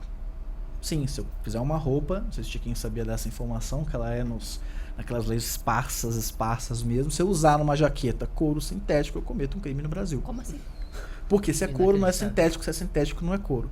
E aí a criminologia vem e diz, direito penal, qual é a aflição? Qual é a incidência aflitiva dessa conduta? Você olha a jaqueta e fala, ai meu Deus, que sofrimento. Não, então não haveria necessidade de termos essa tipificação específica. E aí, continuando, incidência massiva na população, incidência aflitiva, persistência espaço-temporal. Tem que acontecer no espaço e no tempo com certa regularidade, né? Para que seja considerada, então, uma conduta delitiva, não no aspecto do direito penal, como a gente está conversando, mas crime, como aquela conduta, então, não admitida, não tolerada na sociedade. Mas não adianta nada ter as três primeiras se não houver um inequívoco consenso dessa necessidade de punição, de criminalização, de desvalor. E aí o melhor exemplo é o uso do álcool. O uso do álcool tem incidência massiva na população? Sim. Tem. Uhum. Tem incidência aflitiva? Sim. O uso do álcool Sim. em vários estudos é mais nocivo que as outras drogas ilícitas. Perfeito. Tem persistência espaço-temporal? Tem. Nesse Sim. momento que a gente está aqui gravando ou que vocês estão ouvindo, tem alguém fazendo uso moderado ou não do álcool. Mas nós temos na cultura brasileira um inequívoco consenso dessa necessidade de negativização nenhum. dessa conduta? Não. De jeito nenhum. E aí entramos numa discussão rica aqui, que não faz parte da nossa proposta, mas que vale a pena ser lembrada. Vamos fazer o paralelo agora com o uso da maconha. Uhum. Tem incidência massiva na população? Tem. Sim. Tem incidência aflitiva? Tem. Sim. Tem persistência espaço-temporal? Tem. Tem inequívoco consenso culturalmente desse desvalor que, se comparado com o álcool nesse sentido, é muito próximo a essa realidade? Discutível. Né? E aí eu e o Chiquinho, a gente avança nessas discussões. O Bruno, a gente já deu uma Sim. palestra bem interessante sobre drogas também, de que o proibicionismo das drogas nunca teve muito preocupado com o efeito nocivo das substâncias, mas um controle social, ético. Nunca enfim. foi a saúde pública, seja na origem do O crime. proibicionismo tem origem seja no na conservadorismo americano do início do século XIX, início do século XX. Sim, Então ele é muito mais ligado a uma questão de puritanismo Sim. e de satanismo do que qualquer outra coisa. De Exatamente. afastamento do satã. A realidade cristã mesmo que É, motivou, realidade e sem contar o apartheid mais, social. mais com essa... Exato. Mais especificamente, é uma realidade cristã protestante, Com certeza. né? Da vertente do protestantismo calvinista, Sim. que é mais difundido nos Estados Unidos, e em algumas legislações que eram até legislações, digamos... como armas políticas contra os imigrantes católicos irlandeses e italianos, né? Como mais tarde foi a própria criminalização da maconha com relação aos mexicanos. Perfeito. Fala, Carol. Dentro dessa, já que você falou de drogas, dentro dessa perspectiva criminológica, relacionado a drogas e outros crimes como furto, roubo, homicídio, existem aspectos que agem como filtros que vão selecionar quem vai ser atingido pelo sistema penal? Por exemplo, os altos índices de furto, roubo, homicídio, como eu falei, e drogas, que você tocou nesse ponto, acho interessante, gente. E é interessante porque a criminologia, nesse sentido, ela abre a caixa preta não para dizer dos altos índices de crimes, porque nós temos altos índices de muitos crimes, Sim. mas dos altos índices de encarceramento por essas condutas. Estima-se que no Brasil nós temos esse número um pouco polêmico, mas de 2.000 a 2.500 bens jurídicos que são tutelados inclusive pelo direito penal, né, entre as mais variadas leis penais esparsas. Só que 76% dos presos no Brasil estão encarcerados pela violação de apenas 3 bens jurídicos muito bem definidos. Exato. Saúde pública, ou seja, presos pela lei de drogas, patrimônio, então furto, roubo, extorsão, estelionato, e crimes contra a vida. E crimes contra a vida representam 11% desses 76%. E aí a criminologia diz, olha, direito penal, olha, sistema encarcerador, quem que vocês efetivamente selecionam para fazer parte, então, dessa sua população carcerária? Será que esses 76% de encarcerados representam 76% dos crimes? É óbvio que não. Será que as agências de controle selecionam, escolhem quem entra e quem sai desse sistema encarcerador? E a gente já avança nas discussões até de Zaffaroni. Ele diz, olha, e antes disso, né, nas etapas de criminalização, a criminalização primária, que é quando o legislador vai escolher, olha, quais normas, quais bens jurídicos, quais valores o direito penal vai tutelar, e já há, inegavelmente, uma seletividade. Pô, a gente está em 2020 discutindo se caixa 2 é crime. E, enquanto isso, todo ano tem uma nova qualificadora no furto, no roubo, uma dificuldade ali no tráfico de drogas, crimes praticados por classes economicamente inferiores. Então a criminologia lá abre a cortina e diz, olha, exatamente. Perfeita análise, é cara. muito real. Falamos disso no pacote anticrime, né? Sim. O Moro chega cheio de moral para mudar o esquema de corrupção no Brasil. O pacote anticrime dele É como o Marcos Paulo falou, né? passou batido no tema. Cadê a corrupção no pacote anticrime, velho? Exatamente. Não é a lei anticrime, é a lei anti-preto, pobre e puta. Marcos Paulo sensacional.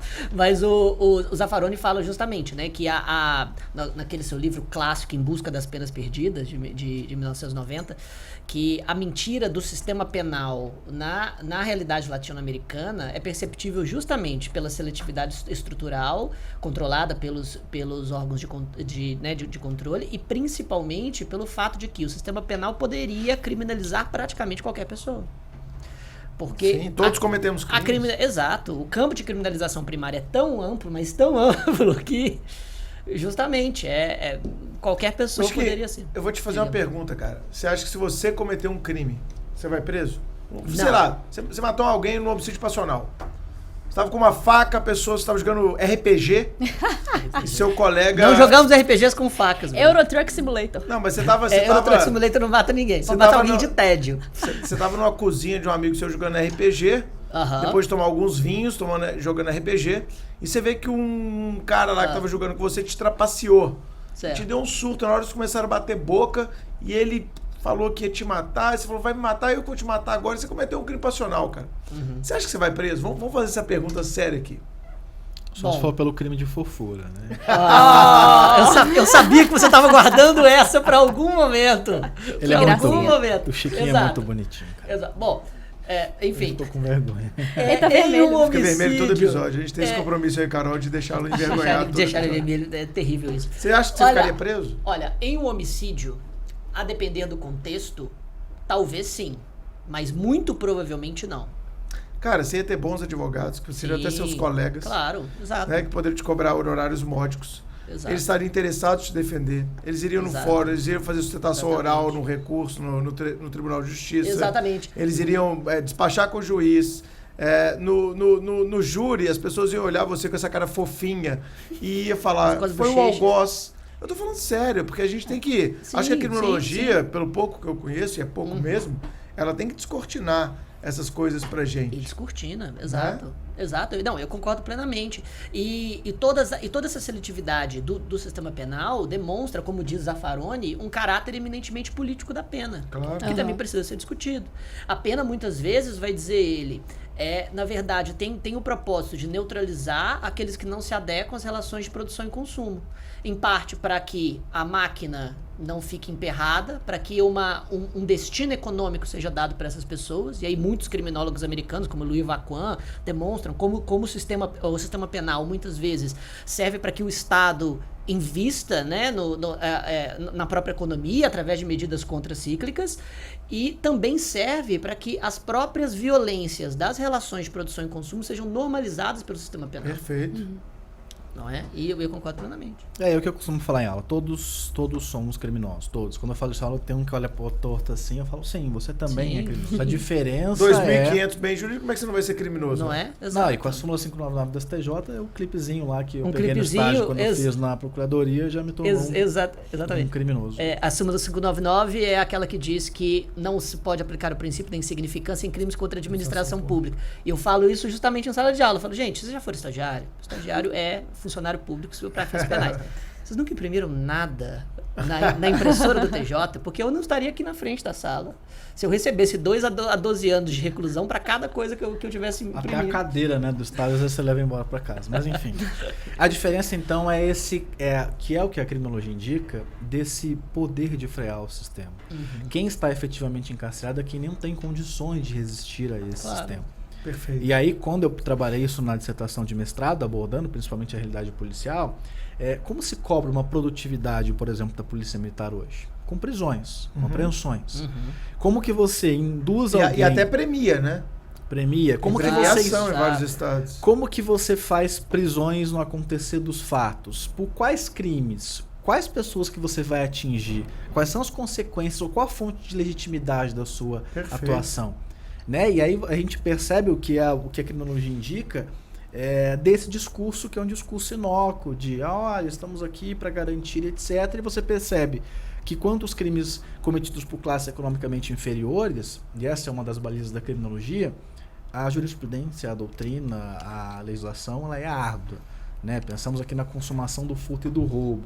Mera inversão da posse. Então, se eu pego essa caneca do Chiquinho, saio correndo, ali na outra porta tem Fred, né? Todo mundo já conhece o Fred aqui do Supremo, 2,26 m, o Fred diz, não, você não vai levar essa caneca. Se eu retirei da disponibilidade do Chiquinho, se eu inverti a posse, ainda que haja imediata perseguição do Chiquinho, que nesse caso não seria tão relevante. Não. Crime consumado. Eu iria arremessar a cadeira. Crime consumado. Tráfico de drogas por STJ na modalidade de adquirir, se eu ligar para um traficante, estiver comprando uma substância para revender e disser, cara, essa pasta base é minha, eu vou pagar 50 mil, tô mandando o cara entregar aí o dinheiro e buscar a droga. Desliguei o telefone, não recebi a droga, não paguei, tá consumado. Tráfico consumado, exato. E aí quando a gente pega crimes contra a ordem tributária, o jogo muda, né? Porque eu tenho que ter constituição definitiva do tributo. Enquanto eu discutir na seara administrativa, não pode ocorrer persecução penal. Se parcelar, suspende. Exato, E aí, exatamente. parcelar, suspende. Princípio da insignificância em R$20 mil.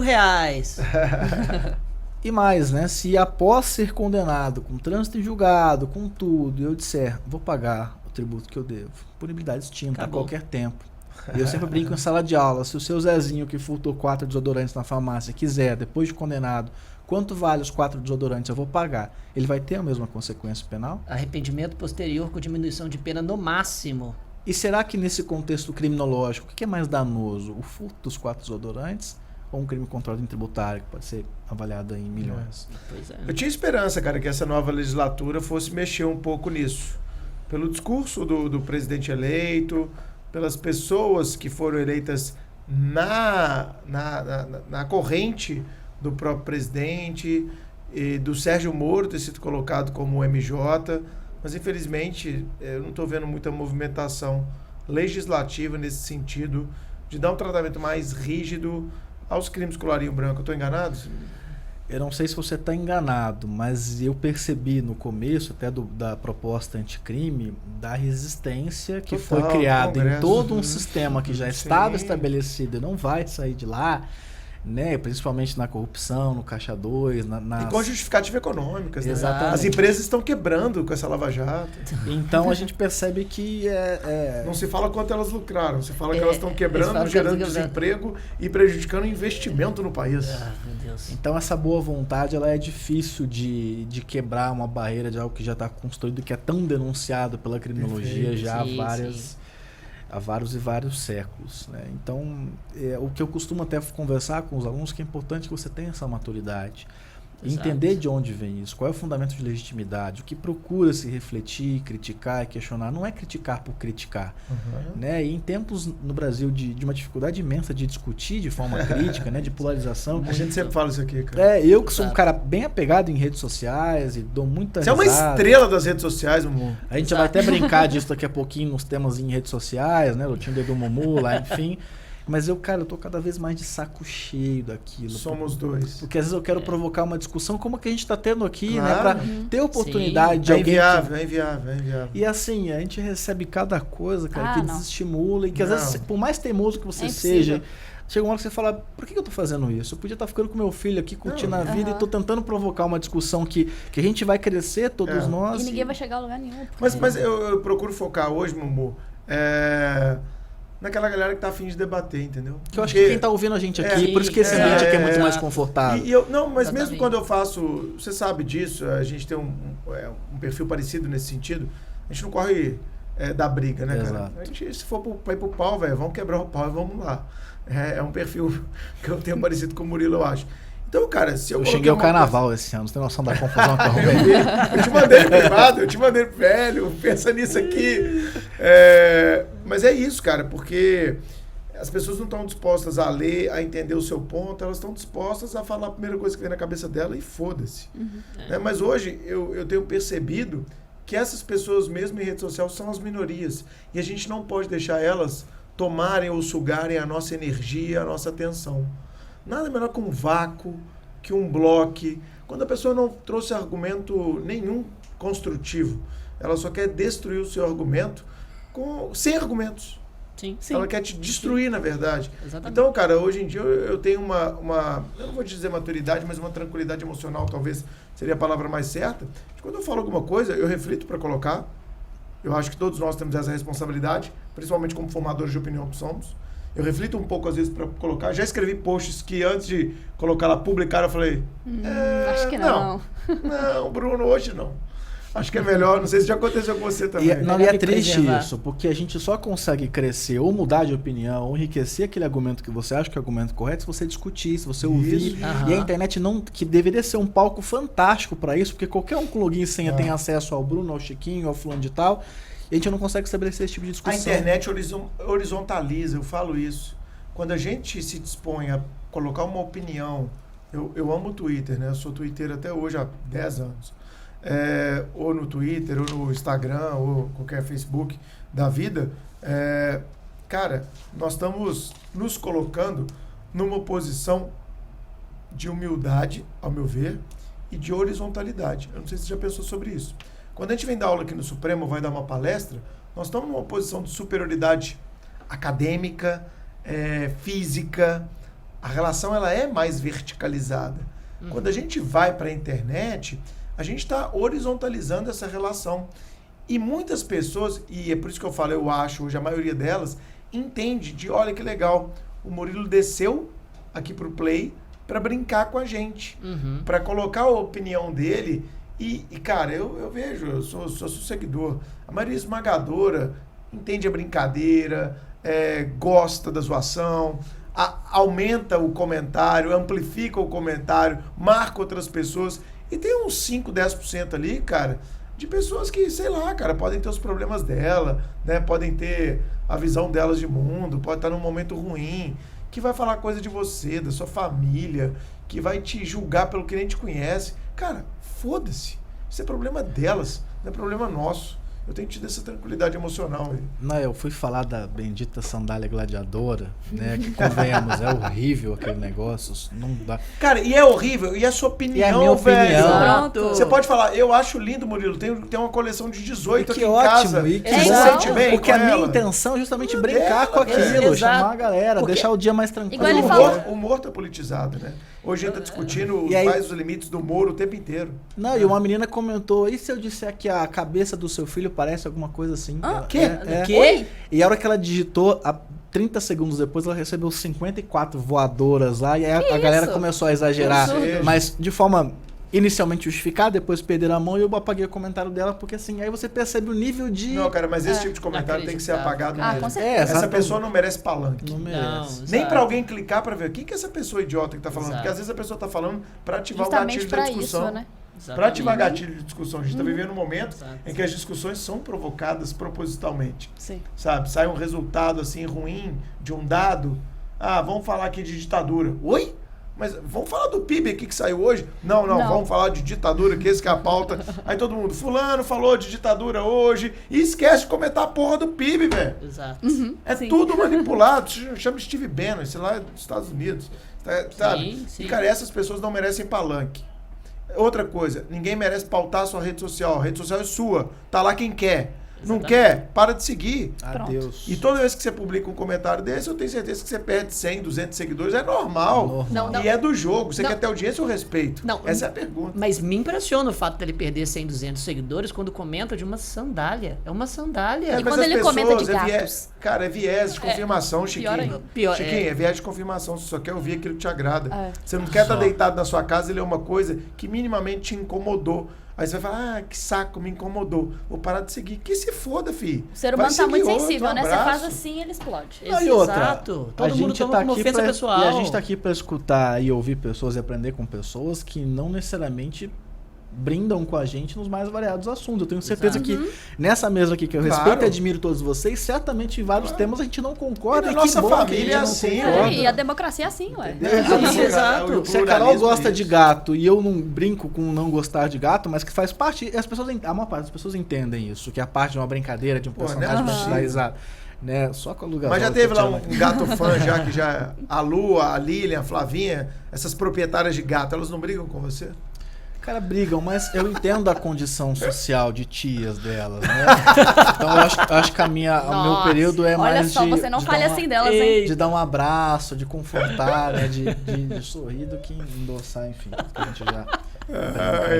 Essa polêmica do gato você acompanha no @Murilo Ribeiro Delta, no Instagram. Depois segue lá.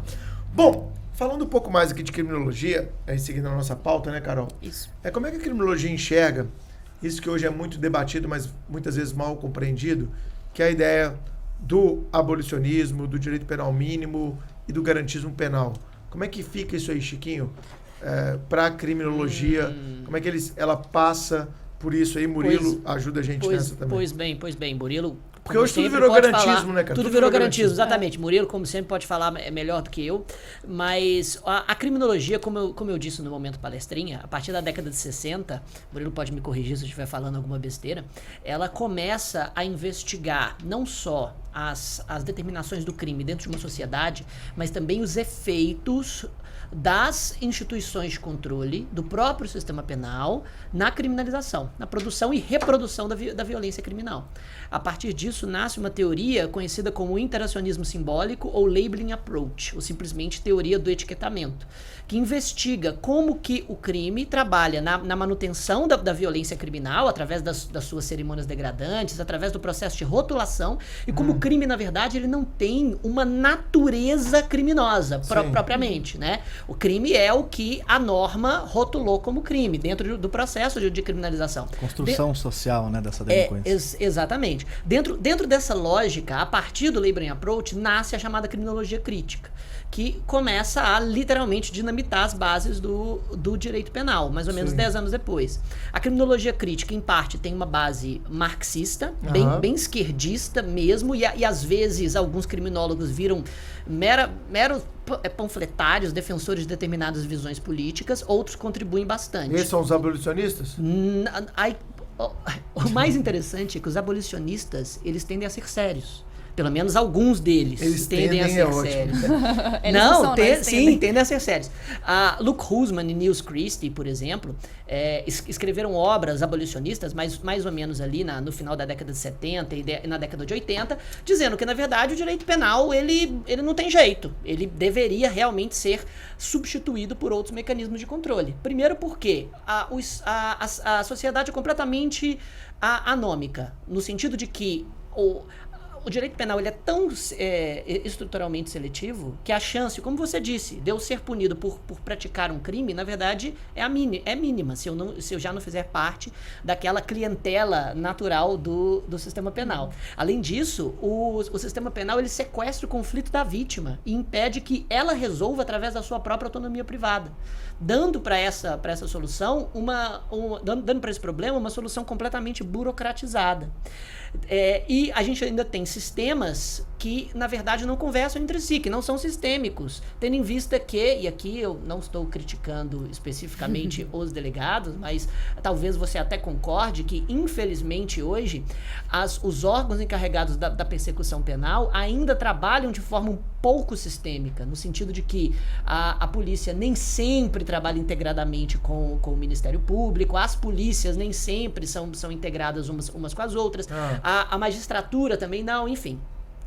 Só que um indivíduo, no final da década de 80, viu todas as críticas abolicionistas e acreditou que elas são potencialmente catastróficas. Porque ele analisa. Quem que é esse cara? Livro, Gostei dele. Esse cara se chama... Yuval Noah Harari. Você gostou? Não é Yuval Noah Harari. Esse cara, você gostou dele? Pois o nome dele é Luigi Ferraioli, ele é o pai do garantismo penal. Ah, garoto. Ele, então, escreve um livro chamado Direito e Razão, no qual ele analisa, primeiramente, as quatro civilizações nas quais a pena está ausente e chega às conclusões de que a violência privada, por ser impessoal e desproporcional, normalmente toma essa sociedade... Seria impessoal? Impessoal, porque quando você se vinga, você se vinga de todo o clã, de toda a tribo, de toda a família da pessoa que fez mal para você. A pessoalidade foi uma conquista do direito penal organizado. Antes disso, não havia na fase da vingança privada, nem mesmo da vingança pública, na história do direito penal. Daí ele então diz, olha, é muito melhor criarmos um sistema que se baseie em princípios, que ele chama de axiomas, e já caiu em prova. Quais são os axiomas? Quais são os axiomas? Em prova discursiva de delegado de polícia, inclusive. Viu? Como é que eu lembro? Exatamente. É o pessoal que está estudando para delegado, resposta de prova. Exato. E daí ele começa, então, a tecer um sistema que é prescritivo. Ou seja, ele não descreve o sistema normativo, ele visa receitar um direito penal ou um ordenamento jurídico que, se observar determinados axiomas, o axioma é uma verdade autoexplicativa, né, que não precisa de maior demonstração, se observados os axiomas, este ordenamento será de estrita legalidade e não de mera legalidade. E, portanto, estará livre, ou pelo menos relativamente livre, de todas as críticas que os abolicionistas normalmente atribuem ao sistema penal. Mas o garantismo dele foi feito para superar o abolicionismo, sim? A gente pode fazer essa associação? Historicamente sim. Um dos maiores autores que analisa a história dos pensamentos criminológicos, vai ser até a minha dica suprema, o Gabriel Ignacio Anitua, afirmou que o Ferraioli, nos seus textos, historicamente, está traçando diálogos com os principais autores abolicionistas da Europa. Então, o garantismo, historicamente, é o anti-abolicionismo penal, e as pessoas acreditam que, pelo contrário, né, que garantismo é discurso de defesa de bandido. Ele, então, estabelece os seus 10 axiomas. Ele começa em um bem básico. Não deve haver pena sem crime. Aliás, justamente, não deve haver pena sem crime. Daí, ele utiliza esse axioma como base do próximo. Não deve haver crime sem lei.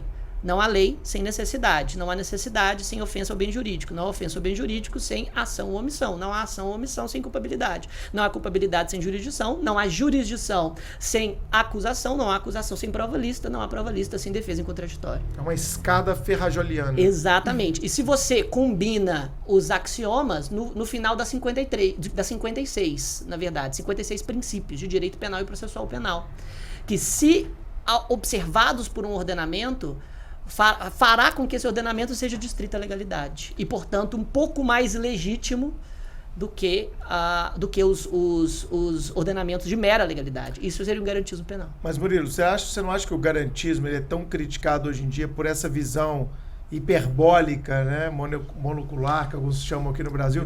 Você não acha, não, Murilo? Agora. Sim, na verdade se dá pela falta de compreensão mesmo. Uma distorção, né, do que é o garantismo. Exatamente, né? exatamente. Mesmo os abolicionistas, né, que é o viés mais radical das últimas tendências da criminologia crítica, eles começam com um direito penal mínimo que tende, então, ao abolicionismo como modelo ideal. Sim. Porque a premissa é básica. Se o direito penal não cumpre os seus efeitos teoricamente estabelecidos, se o que a gente enxerga que o direito penal, na verdade, funciona como um instrumento para assegurar as desigualdades sociais ou para reforçar tudo o que ele se propõe, em tese, a combater, o direito penal não é o modelo a ser empregado. A ser defendido. Então, se o direito penal contribui para o encarceramento de negros, de pobres, de jovens, de pessoas que não têm qualquer chance de frear o sistema, para que eu vou ter direito penal? Se ele não cumpre a sua função e, mais ainda, ele piora a situação, o problema. Ele impede que outras... Essa é uma das principais críticas do abolicionismo na qual você está tocando. Ele impede também que outras formas de controle e resolução de conflito social deem soluções melhores e mais duradouras para determinados problemas, né? Atacando as estruturas que geram determinadas situações problemáticas. É como os abolicionistas chamam os crimes. E aí, qual que é a solução equilibrada que a gente tem do ponto de vista crítico, teórico? A mudança de paradigma. Nós não encontramos um modelo mais racional, produtivo, que a limitação da liberdade, que o cerceamento da liberdade para crimes graves. Você não vai encontrar nenhuma teoria que diz, o estuprador, solta ele. O homicida, solta ele. Claro que não. Agora, a forma como nós cumprimos essa prisão, com quem ele cumpre com quem ele faz esse cumprimento de pena e mais, quais são esses crimes que nós damos atenção? Então, quando a gente pensa num direito penal mínimo nesse viés da criminologia crítica, ele diz, olha, a balança dá pro lado errado. A gente tem que reforçar o quê? Crime de colarinho branco, crimes de bens difusos e coletivos, crimes ambientais, crimes praticados por pessoas que têm essa chance de frear o sistema e ainda assim, por uma série de motivos, como associação diferencial, como aprendizagem, continuam a combater, continuam a cometer esse tipo de crime. Uma linha da criminologia crítica que é justamente os neorrealistas, né? Que são mais temperados, que né? são mais temperados. Inclusive, os criminólogos críticos abolicionistas chamam os criminólogos críticos neorrealistas de neopunitivistas, né? Já que os neorrealistas querem se apropriar do direito penal e ressignificá-lo, né? Justamente, demandando punição para esses crimes, normalmente praticados pela elite, ou que violam esses bens jurídicos difusos e tudo mais. Mas quando se fala do garantismo hiperbólico monocular, assim, eu entendo que em determinados Isso é uma tese, contextos... cara? De onde que veio esse nome? Isso é uma expressão que veio do Rio Grande do Sul. Acredito que tem um artigo escrito. Eu sinceramente não conheço muito bem Quem o é o autor. pai dela? Exato, mas eu li um livro que trata de diversos artigos críticos ao garantismo penal, chama Garantismo Penal Integral. Tem muita coisa boa ali, eu concordo, mas, sinceramente... Tem muita coisa ruim também. E tem muita coisa ruim também, exato. Obrigado. E eu tava tentando falar isso de uma forma... polida. Polida, exatamente. E, assim, a crítica ao garantismo, eu acredito, ela não resiste à meia hora de leitura do Ferraioli. Entendi. Porque quando o Ferraioli, por exemplo, desce aos capítulos que trata de crimes de perigo abstrato, delitos de associação, coisas que no direito penal brasileiro são criados nos últimos 20, 30 anos mais frequentemente do que os crimes de dano. Ele diz, olha, se um sistema tem isso, ele não é garantista. Então, o direito brasileiro é garantista demais. Não, pera, vamos ler a teoria do garantismo penal. Não, mas será que não é... Pelo que eu já ouvi a galera falar sobre o garantismo hiperbólico brasileiro aí, é daquela ideia de excesso de prerrogativas para a defesa, de um processo que nunca termina, de encontrar nulidades quando em outros casos semelhantes não se encontra. E eu acho que essa crítica, Murilo, me corrige, ela está muito ligada até a crime de colarinho branco. Esse garantismo eu costumo ter uma certa resistência quando a gente fala em impunidade numa população brasileira de 800 mil presos, e se a gente cumprisse os mandados de prisão em aberto a 1.200.000 presos. Você teve uma entrevista interessante na Globo News com o Mário Sérgio Conte, do ministro César Peluso, não sei se vocês chegaram a ver. Não cheguei. Ele aborda esse ponto, foi muito legal a entrevista. Então, o direito penal brasileiro é implacável, mas ele é implacável para uma parcela muito significativa.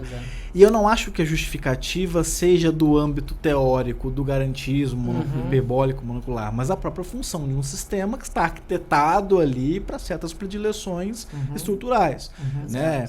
Se eu beber 5 garrafas de uísque e for dirigir, a chance de eu ser perseguido, mesmo que parado numa blitz, é completamente diferente de alguém com 2 pinos de cocaína num subúrbio descalço com a passagem anterior. Né? Então, eu acho que é esse tipo de discussão. Quando a gente fala de garantismo hiperbólico monocular, a gente foge da discussão real. Porque a gente sai da realidade para entender o que a gente está fazendo na prática e como que a gente muda essa mentalidade, como que a gente muda essa forma de perseguição. E as pessoas costumam perguntar, mas a Lava Jato não significa uma ruptura disso que a gente está fazendo? A Lava Jato é uma pequena demonstração de algo que foge completamente da realidade e que só aconteceu porque a própria estrutura, num determinado momento, se rompeu. Né? Como a gente viu com os próprios episódios de delação premiada. Então, não representa, a realidade não representa uma mudança ou uma expectativa ou algo nesse sentido. Eu costumo dizer que, justamente, que o saldo da Lava Jato ela é positivo para a história do Brasil. Eu costumo sempre defender isso. Mas quem acha que foi um momento de ruptura, basta ver as estatísticas do Infopem. Os percentuais dos indivíduos cumprindo pena em qualquer regime por crimes contra a administração pública se manteve inabalada nos últimos anos, com ou sem Lava Jato. Está lá nos 2% de outros dentro da divisão dos delitos. E mais de 90% de toda a população carcerária está lá por 6, 7 tipos penais. Mas também, até porque a gente vive uma pirâmide social de quem comete esse tipo de crime é a galera classe A, classe B. Essa é a questão. E também ela é, do ponto de vista absoluto da população, uma minoria percentual também. Então, ainda que essas pessoas cometam crimes, eles nunca vão gerar um significativo percentual de encarcerados. Mas aí que tá. Será que é realmente? Cara, se você prender todos os prefeitos do Brasil, todos, vai dar 5 mil presos. Eu sei, mas o cara que dá um carro pro dentro filho... de 800 mil? Sim, mas não dá nem 1%, eu entendo, mas o cara que dá um carro pro filho e não recolhe o TCD tá praticando crime. O cara que compra um apartamento e registra a escritura no valor é menor, também está praticando crime. E se a gente prendesse todas as pessoas que comprassem apartamento como busca prender determinada categoria de criminoso, possivelmente as estatísticas se modificariam. Murilo, e desses tempos de superencarceramento e de filtragem para o sistema penal, você acha que alguma dessas teorias, garantismo, direito penal mínimo, abolicionismo, são teorias plausíveis? Na construção teórica, sim, né? Principalmente o garantismo, ele é um pilar e é difícil falar sobre isso em tempos de que as pessoas não querem estudar, como a gente está discutindo aqui, efetivamente o que significa ser garantista. Mas falta, sobretudo, as instituições, e quando eu falo as instituições, as pessoas que compõem as instituições, a consciência do seu papel republicano, do seu papel enquanto instituição, do seu papel como freio de abuso, do seu papel de direito e garantias fundamentais. Então, quando você tem, por exemplo, uma autoridade policial que diz, opa, peraí, não vale tudo para prender alguém. Não vale tudo para acusar alguém. Ah, mas ele tem 50 registros pretéritos e na casa dele tinha 50 quilos de maconha. Ok, mas a diferença entre a persecução penal e a criminalidade, lato sensu, é porque nós seguimos e devemos seguir regras que não são, em tese, seguidas pela criminalidade. Então, falta um pouco dessa percepção. Qual é o meu papel? O que eu estou tutelando quando eu não ratifico uma prisão que foi construída lá na sua essência por uma inviolabilidade domiciliar irregular? E, cara, nessa sequência, me veio uma pergunta aqui, que é uma autocrítica que algumas vezes na minha carreira eu fiz. Ia de delegado para delegado. Por que a gente repete tanto o comportamento do que já está assim estabelecido? Por que a gente não consegue romper paradigmas? É claro que uma coisinha ou outra a gente consegue fazer na nossa atuação, mas por que a gente não consegue mover as correntes? Sabe? Tipo, cara, esse tipo de crime aqui não faz mais sentido para mim investigar. Eu tive uma época, Chiquinho, que eu fiquei no Rio de Janeiro, muito tempo até, com mais de 1000 inquéritos, investigando fraude no INSS de velhinhos que foram iludidos por despachantes. Esses sim, criminosos, esses sim, em conluio com os servidores do INSS.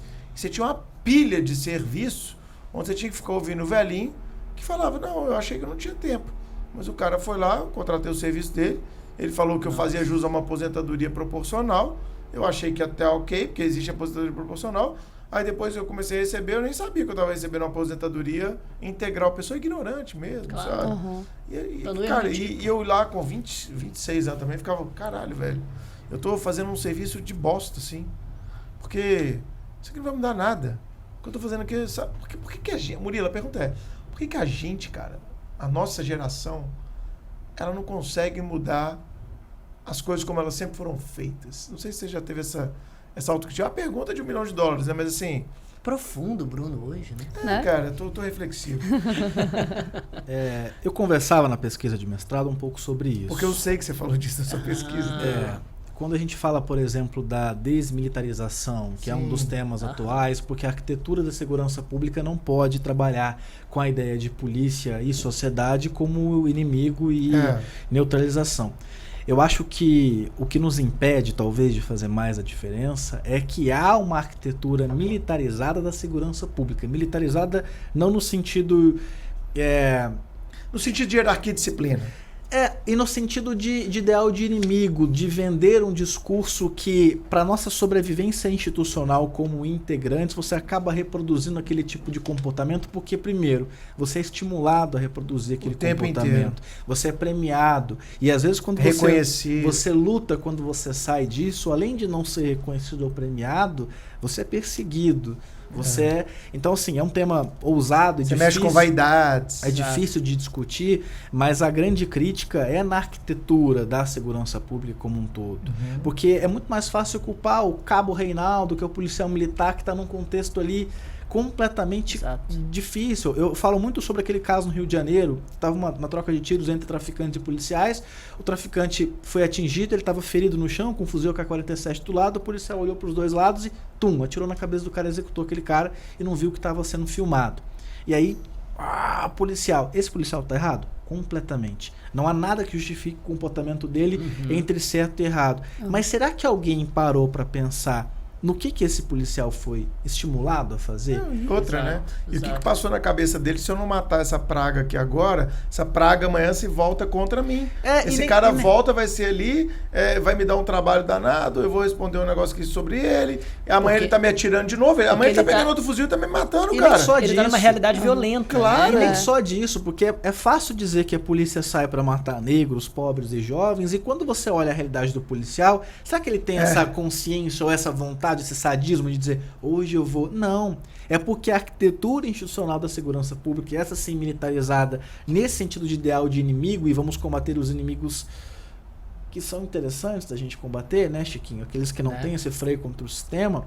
Ele acha que ele está fazendo um bom papel. Aqueles que não têm bons advogados. Ele acha que ele está fazendo um bom papel, combatendo com isso, trocando tiro com traficantes, aprendendo drogas e às vezes até usando de meios ilegais para se chegar até aquela informação. Porque ele tem uma justificativa interna nesse sentido. Em nenhum momento eu estou justificando essa atitude dele. Mas eu estou refletindo, além disso, um pouco, a gente pensar um pouco acima disso.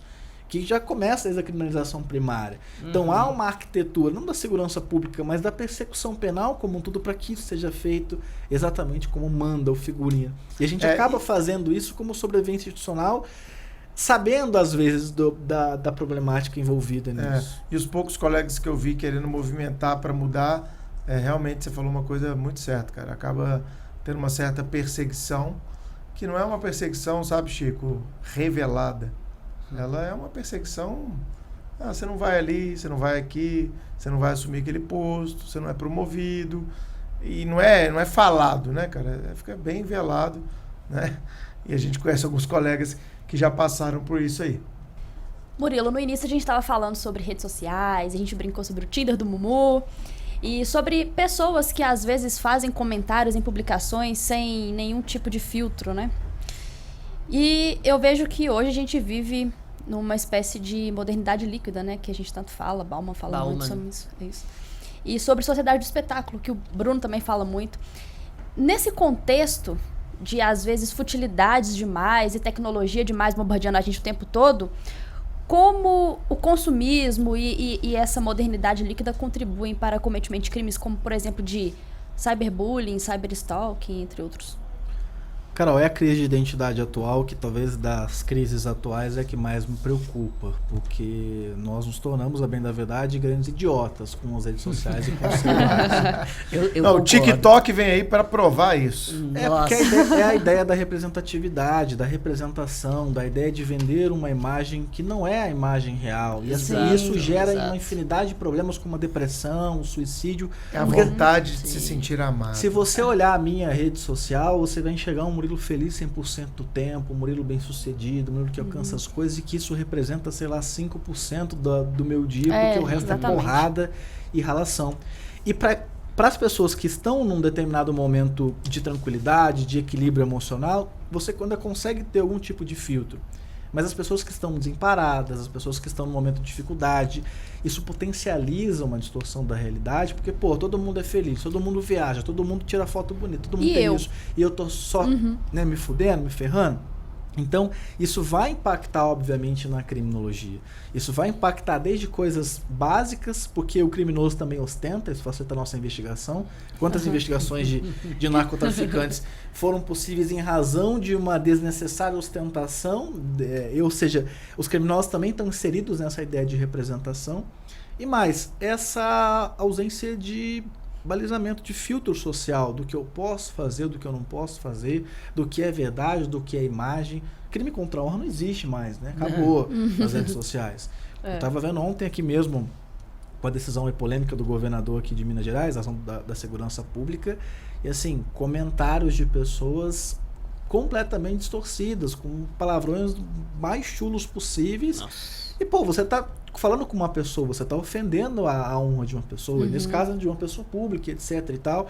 A gente pede esse filtro de reflexão, de crítica com isso, né? E Bauman já dizia, né? Modernidade líquida, sentimentos esvaziados, representação, cultura da espetacularização. Então hoje tem gente que está mais preocupado com a imagem que vai produzir do seu trabalho do que o seu próprio trabalho em si. Exatamente. Isso atinge atores fundamentais da persecução penal. Quando o delegado está mais preocupado em dar entrevista do que trabalhar, quando o promotor está mais preocupado em fazer uma apresentação do que efetivamente trabalhar, quando o juiz está mais preocupado em aparecer do que cumprir o seu papel constitucional. Então isso atinge todos os setores, todas as camadas, porque somos todos seres humanos, impacta negativamente nesse cenário que é um cenário criminológico. Exato. Né? Então essa é a grande dificuldade, que é o que eu tento às vezes nas redes sociais minimizar, dizer, galera, peraí, vamos ser real. Eu também tenho espinha na testa, eu também tô triste, eu também tô fudido, eu também tô tentando correr para perder uma barriguinha. Calma, relaxa, ninguém é todo mundo não, para com essa pilha. E você tem direito de errar, de falar. E na internet você não pode errar, né? Você não pode ter uma opinião que depois você, amadurecer sua opinião e publicamente vou aqui me desculpar ou falar isso. Então isso impacta criminologicamente do que a gente vai analisar daqui pra frente. E as crianças que estão usando essa rede social ainda mais desmedida estão crescendo. E qual que vai ser o impacto nesse tipo? O que vai ser? Principalmente as crianças mais novinhas, né? Que estão naquela fase ali de formação de personalidade. E aí crescerem com isso. Eu digo, Carol, até falei esses dias numa palestra, aqueles filtros que a gente tinha muito forte na nossa época, pelo menos eu, já que somos gerações diferentes, né? Vocês gostam muito de lembrar disso. Mas eu sei que vocês tiveram isso também. A gente tinha filtros muito fortes, assim, como o Murilo falou no começo, da família dele. Tenho certeza que o Murilo, quando estudava, ele pensava assim, eu não posso decepcionar minha família. E tem muita gente que estuda hoje e pensa nisso. Às vezes você estava inserido num contexto de grupo. Um grupo ali da galera do colégio, um grupo da igreja. As pessoas hoje estão muito isoladas com seus smartphones e etc, né? Então você tinha o professor, você tinha um medo de decepcionar o professor. E esses filtros que sempre foram muito fortes, eles estão ruindo. E o que vai sobrar? O nosso autocontrole. Sim. Então, se a gente não fizer esse filtro do nosso autocontrole, da nossa autorresponsabilidade, isso vai ser cada vez mais complexo da gente administrar. E é um problema que vai muito além do direito, né, cara? É um problema essencialmente sociológico e psicológico, né? Sim, com certeza. Exatamente. Esse é um ponto muito sensível, né? E assim, a gente precisa cada vez mais trabalhar com relação a isso, porque senão o que vai ser da nossa sociedade, né, daqui pra frente? Se ela já está assim... Eu fico vendo, a gente falou de rede social, eu entrei no TikTok, né? E eu acho o TikTok, assim, ele é a infantilização dos adultos. Eu inclusive disse que é que eu penso do TikTok pra você, né? As coisas que eu já vi, pelo menos, Não, assim, é parece que é feito pra pessoas... É caderno de colorir para adulto. Exatamente. Caderno de colorir para Pessoas adulto. de baixo QI com déficit de atenção, entendeu? Uma rede social feita pra essa galera. Cara, é impressionante. E ela que vai bombar. TikTok, se você não tem, quiser baixar aí, é a rede, Chiquinho, é a rede que vai destruir e acabar com o Instagram se o Facebook não comprar ela. É isso, cara. O TikTok ele foi o aplicativo mais baixado no mundo em 2019. Isso é um dado, tá? Sim. Ele é o aplicativo na China, nos eu já Estados tinha Unidos. visto Né, teve NBA agora que o Murilo adora. Teve lá... Ele acha que é modinha. Cara, esses Você caras não ficam gosta numa de NBA? modinha, a gente tem um grupo de professores e esses caras ficam numa modinha, NBA, NFL, eles não entendem nada, não entendem regra. Murilo, quando ele nasceu, a gente já assistia NBA e ele acha que é modinha, entendeu? Murilo não tem lugar de fala. Não tem lugar de fala. Mas teve lá no All-Star Game, as meninas mais famosas do TikTok nos Estados Unidos entraram no meio da quadra e fizeram uma dancinha. Então é um negócio que vai vir aí. Então é isso, Carol. A gente tem que pensar até do nosso gasto mental, né? Eu tenho trabalhado muito a ideia de dieta de informação. Dieta de informação, Trabalho Você fala muito isso hoje em dia. Porque, cara, você vai ficar gastando seu tempo, seja de lazer ou às vezes um tempo de trabalho, um tempo útil, fica vendo uma porcaria dessa que não vai te fazer chegar a lugar nenhum e não vai acrescentar 1 milímetro na sua vida, ou você vai reservar aquilo para um tempo de lazer. E quando você vê, passaram-se 2 horas. Se você reservar para o seu tempo de lazer ali também, ok. Vai dar um lazer lá, vai dar uma risada e tal. Ok, mas isso está consumindo o nosso tempo o tempo inteiro e está deixando a gente cada vez mais vazio. Eu queria até terminar esse assunto das redes sociais com um dado de uma pesquisa de uma universidade norte-americana. Eu não me recordo exatamente agora, mas eu tenho esse dado depois para quem se interessar. De que as curtidas, os likes, os compartilhamentos, hoje para os seres humanos, ele tem o mesmo nível de prazer que o orgasmo sexual. Ativam as mesmas partes do cérebro. Né? Então, isso é muito sério, né? Quando a gente percebe que de repente a gente está sentado do lado da pessoa que convive com a gente e estamos conversando com pessoas que a gente nunca conheceu, nunca E viu. por isso, pesquisas também dizem que as pessoas estão transando menos. Isso é um episódio à parte que a gente pode trazer aqui. A vida afetiva do concurseiro. É sério.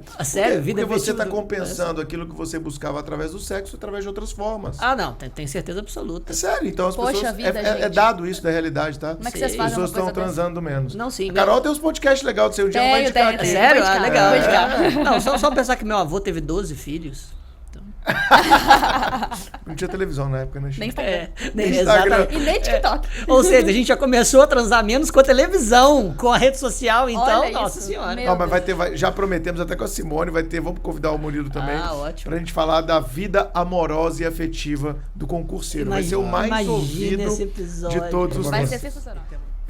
Chico, bem rápido, o que você trouxe pra gente na Dica Suprema de hoje? Hoje, pela primeira vez, eu vou obedecer à risca a limitação de uma dica para quem não é convidado, para quem já é membro da mesa.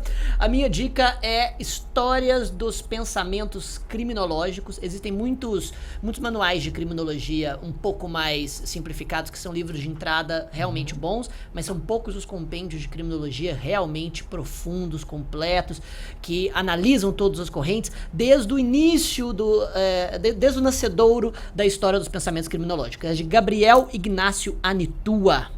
Show de bola. Carol, o que você trouxe pra gente na Dica Suprema? Hoje eu trouxe um podcast. Podcast. Podcast que eu comecei a ouvir essa semana. Relativamente novo, mas é muito bacana. É Lênio Streck em podcast. O Lênio. O Lênio. Eu vi que ele lançou mesmo, eu vi no Instagram dele, ainda Isso. não ouvi, mas Muito eu ouvi o bacana, podcast do Lênio, escute, ele é vou realmente escutar. genial. Polêmico também, o Lênio, né? Mas sim, ele através das é, suas críticas. mas ele é muito, muito bacana. Mumu, você separou alguma coisa para nossa Dica Suprema? Para não fugir então dessa ideia da criminologia, o livro Outsiders, de Howard Becker. Sim. Tem tradução para o português. O livro que o Chiquinho indicou é um livro que não é para juninhos, né? A gente recomenda que você leia um manual mais objetivo e direto para depois entender, porque o livro do Gabriel ele é tão rico em detalhes que se você acompanhá-lo sem uma base, você Exatamente. se confunde. Exato, foi o que eu disse, né? Existem ótimos livros de entrada. O livro do Cristiano, nosso professor aqui também de criminologia da casa. O livro do Shecaira é excelente para um livro de base. O Gabriel Anitua é um negócio um pouco mais avançado mesmo. Isso, e quem quiser provocar algumas reflexões não tão óbvias, Outsiders de Howard Becker é uma boa Excelente. pedida. Bom, eu vou indicar um livro na linha do que a gente estava falando de redes sociais e etc., da importância da gente ter foco, de uma vida mais preenchida com coisas que são realmente essenciais. O livro que eu já publiquei algumas vezes no meu Instagram, que tá virando uma bíblia para mim, eu queria muito que você lesse esse livro, cara. Olha. Esse livro é muito bacana. Diga. E ele te traz, sabe aquele negócio de fazer, não, vem cá, não, aqui. E ele te faz ter várias condutas, vários insights de condutas pro seu dia a dia, que é bem legal. É um livro que a Carol lá de Curitiba, uma amiga minha, me indicou, Carol KV, e é o livro Essencialismo, tá? Ele é do Greg McKinnell e é um sucesso, dos mais vendidos no New York Times. E ele fala dessa questão de você focar naquilo que realmente importa. Primeiro você descobrir aquilo que realmente importa e depois focar e simplesmente descartar, jogar fora aquilo que não faz o menor sentido para a sua vida. Isso pode ser na sua vida sentimental, pode ser nos seus estudos, pode ser nos seus relacionamentos familiares. É um livro fantástico, tem sido uma bíblia para mim e para muitos aqui no Supremo, e ele é muito legal para visão empresarial, visão de professor, visão de estudante, visão de pai, de marido. Muito bacana, vale muito a pena ler O Essencialista. Mumu, você gostou da sua participação? Muito obrigado por ter vindo, foi uma honra pra gente receber, amigão. Eu que agradeço pela oportunidade, tenho a impressão que a gente poderia falar mais 8 horas aqui, né? Você vai voltar, né? Sobre Você vai voltar, promete temas. pra Não, gente, com né? certeza Exato. voltarei. E acho que é isso, né? A ideia é provocar esse insight, essa reflexão de que esse assunto que não dá para ser negado, para quem é apreciador das ciências criminais, para quem quer entender um pouquinho mais, quem quer pensar um pouco mais fora da caixa, e continua aí nos seguindo nas redes sociais. Eu volto para tratar de outros assuntos, talvez não tão teóricos nesse sentido. E para quem quiser estudar criminologia, vale a pena lembrar que o Murilo tem um módulo isolado aqui no Supremo. Então, Exatamente. videoaulas com o Murilo é um módulo dos mais vendidos aqui do Que é um Supremo. Entre sucesso, aí. né, cara? Esse Sucesso módulo ficou total, muito legal. total, A gente ficou muito pega legal. uma retrospectiva histórica da criminologia que é muito Então interessante. entrem aí em supremotv.com.br isoladas e adquiram o módulo do Murilo. Carol, obrigado. Sem contar que o meu manual tá para sair daqui a pouquinho. Aê! E aí teremos novidades nesse sentido também. É o meu filho, depois do Antônio, que eu estou para parir. Carol, obrigado, minha amiga. Muito feliz com o nosso episódio de hoje. Mais uma vez, como é o nosso compromisso, incutindo o juízo crítico no nosso ouvinte. Murilo, muito obrigada pelo bate-papo. Muito aprofundado e muito bacana. Eu tenho certeza. Eu aprendi muito e tenho certeza que os nossos ouvintes também. Não, eu aprenderam. gravo aqui, depois eu escuto o episódio em casa e eu aprendo coisa que parece que eu não Aham, ouvi parece aqui. que não ouviu. Você também tem isso? Sim, direto. Direto. Eu fico assim, ué, mas Foi falado isso, É, caralho. eu não gravei esse trem, não. Site sensacional. Chico? Olha, eu só tenho a agradecer pela presença do Murilo desde os nossos estudos juntos para o mestrado. A gente não focou nisso, né? A gente não Próxima focou oportunidade a gente comenta. exatamente, que nós estudamos juntos para o mestrado lá em casa. Foram realmente noites muito tenras. e eu te considero um grande amigo, cara. Um irmão mesmo. posso falar Obrigado uma por coisa? tudo. Olha o Aquilo que eu Chiquinho, o falei. Chiquinho tá ficando sentimental Ele depois tá, do Miguel, né? tá tão Depois, fofo. depois você Tá vai. bonitinho, fiquei feliz, Chiquinho. Deixa eu comentar uma coisa, acho que eu não comentei. Eu já vi vocês dois lá na PUC, no mestrado da PUC. Ih, Ah, rapaz. a cara do E Chiquinho. você... Stalker? Hã? Tava stalkeando a gente. Tava lá. stalkeando a gente De jeito exatamente porque você estuda na PUC, né? Eu Estudava, estudava né? na PUC. Estudava na PUC. Só que na época eu cursei uma disciplina isolada na No pós-estrito mestrado. senso. Ah. E aí eu passava pelos corredores e via vocês lá. Chiquinho. Olha só, tá vendo? Mas Olha que só. você é um cara que eu admiro muito também, e, enfim, não preciso nem dizer isso. Eu acho que esse ambiente nosso aqui no Supremo é tão saudável por conta disso, porque é uma Exato. galera torcendo uma pela outra, admirando Nossa, com certeza. e aprendendo, e pô, aí é isso, que massa, que bacana participar disso aqui. Obrigado, velho, por ter vindo. Temos o episódio. Fiquem ligados, porque a gente volta na próxima semana. Tchau, gente. Obrigado. Valeu. Valeu. Valeu!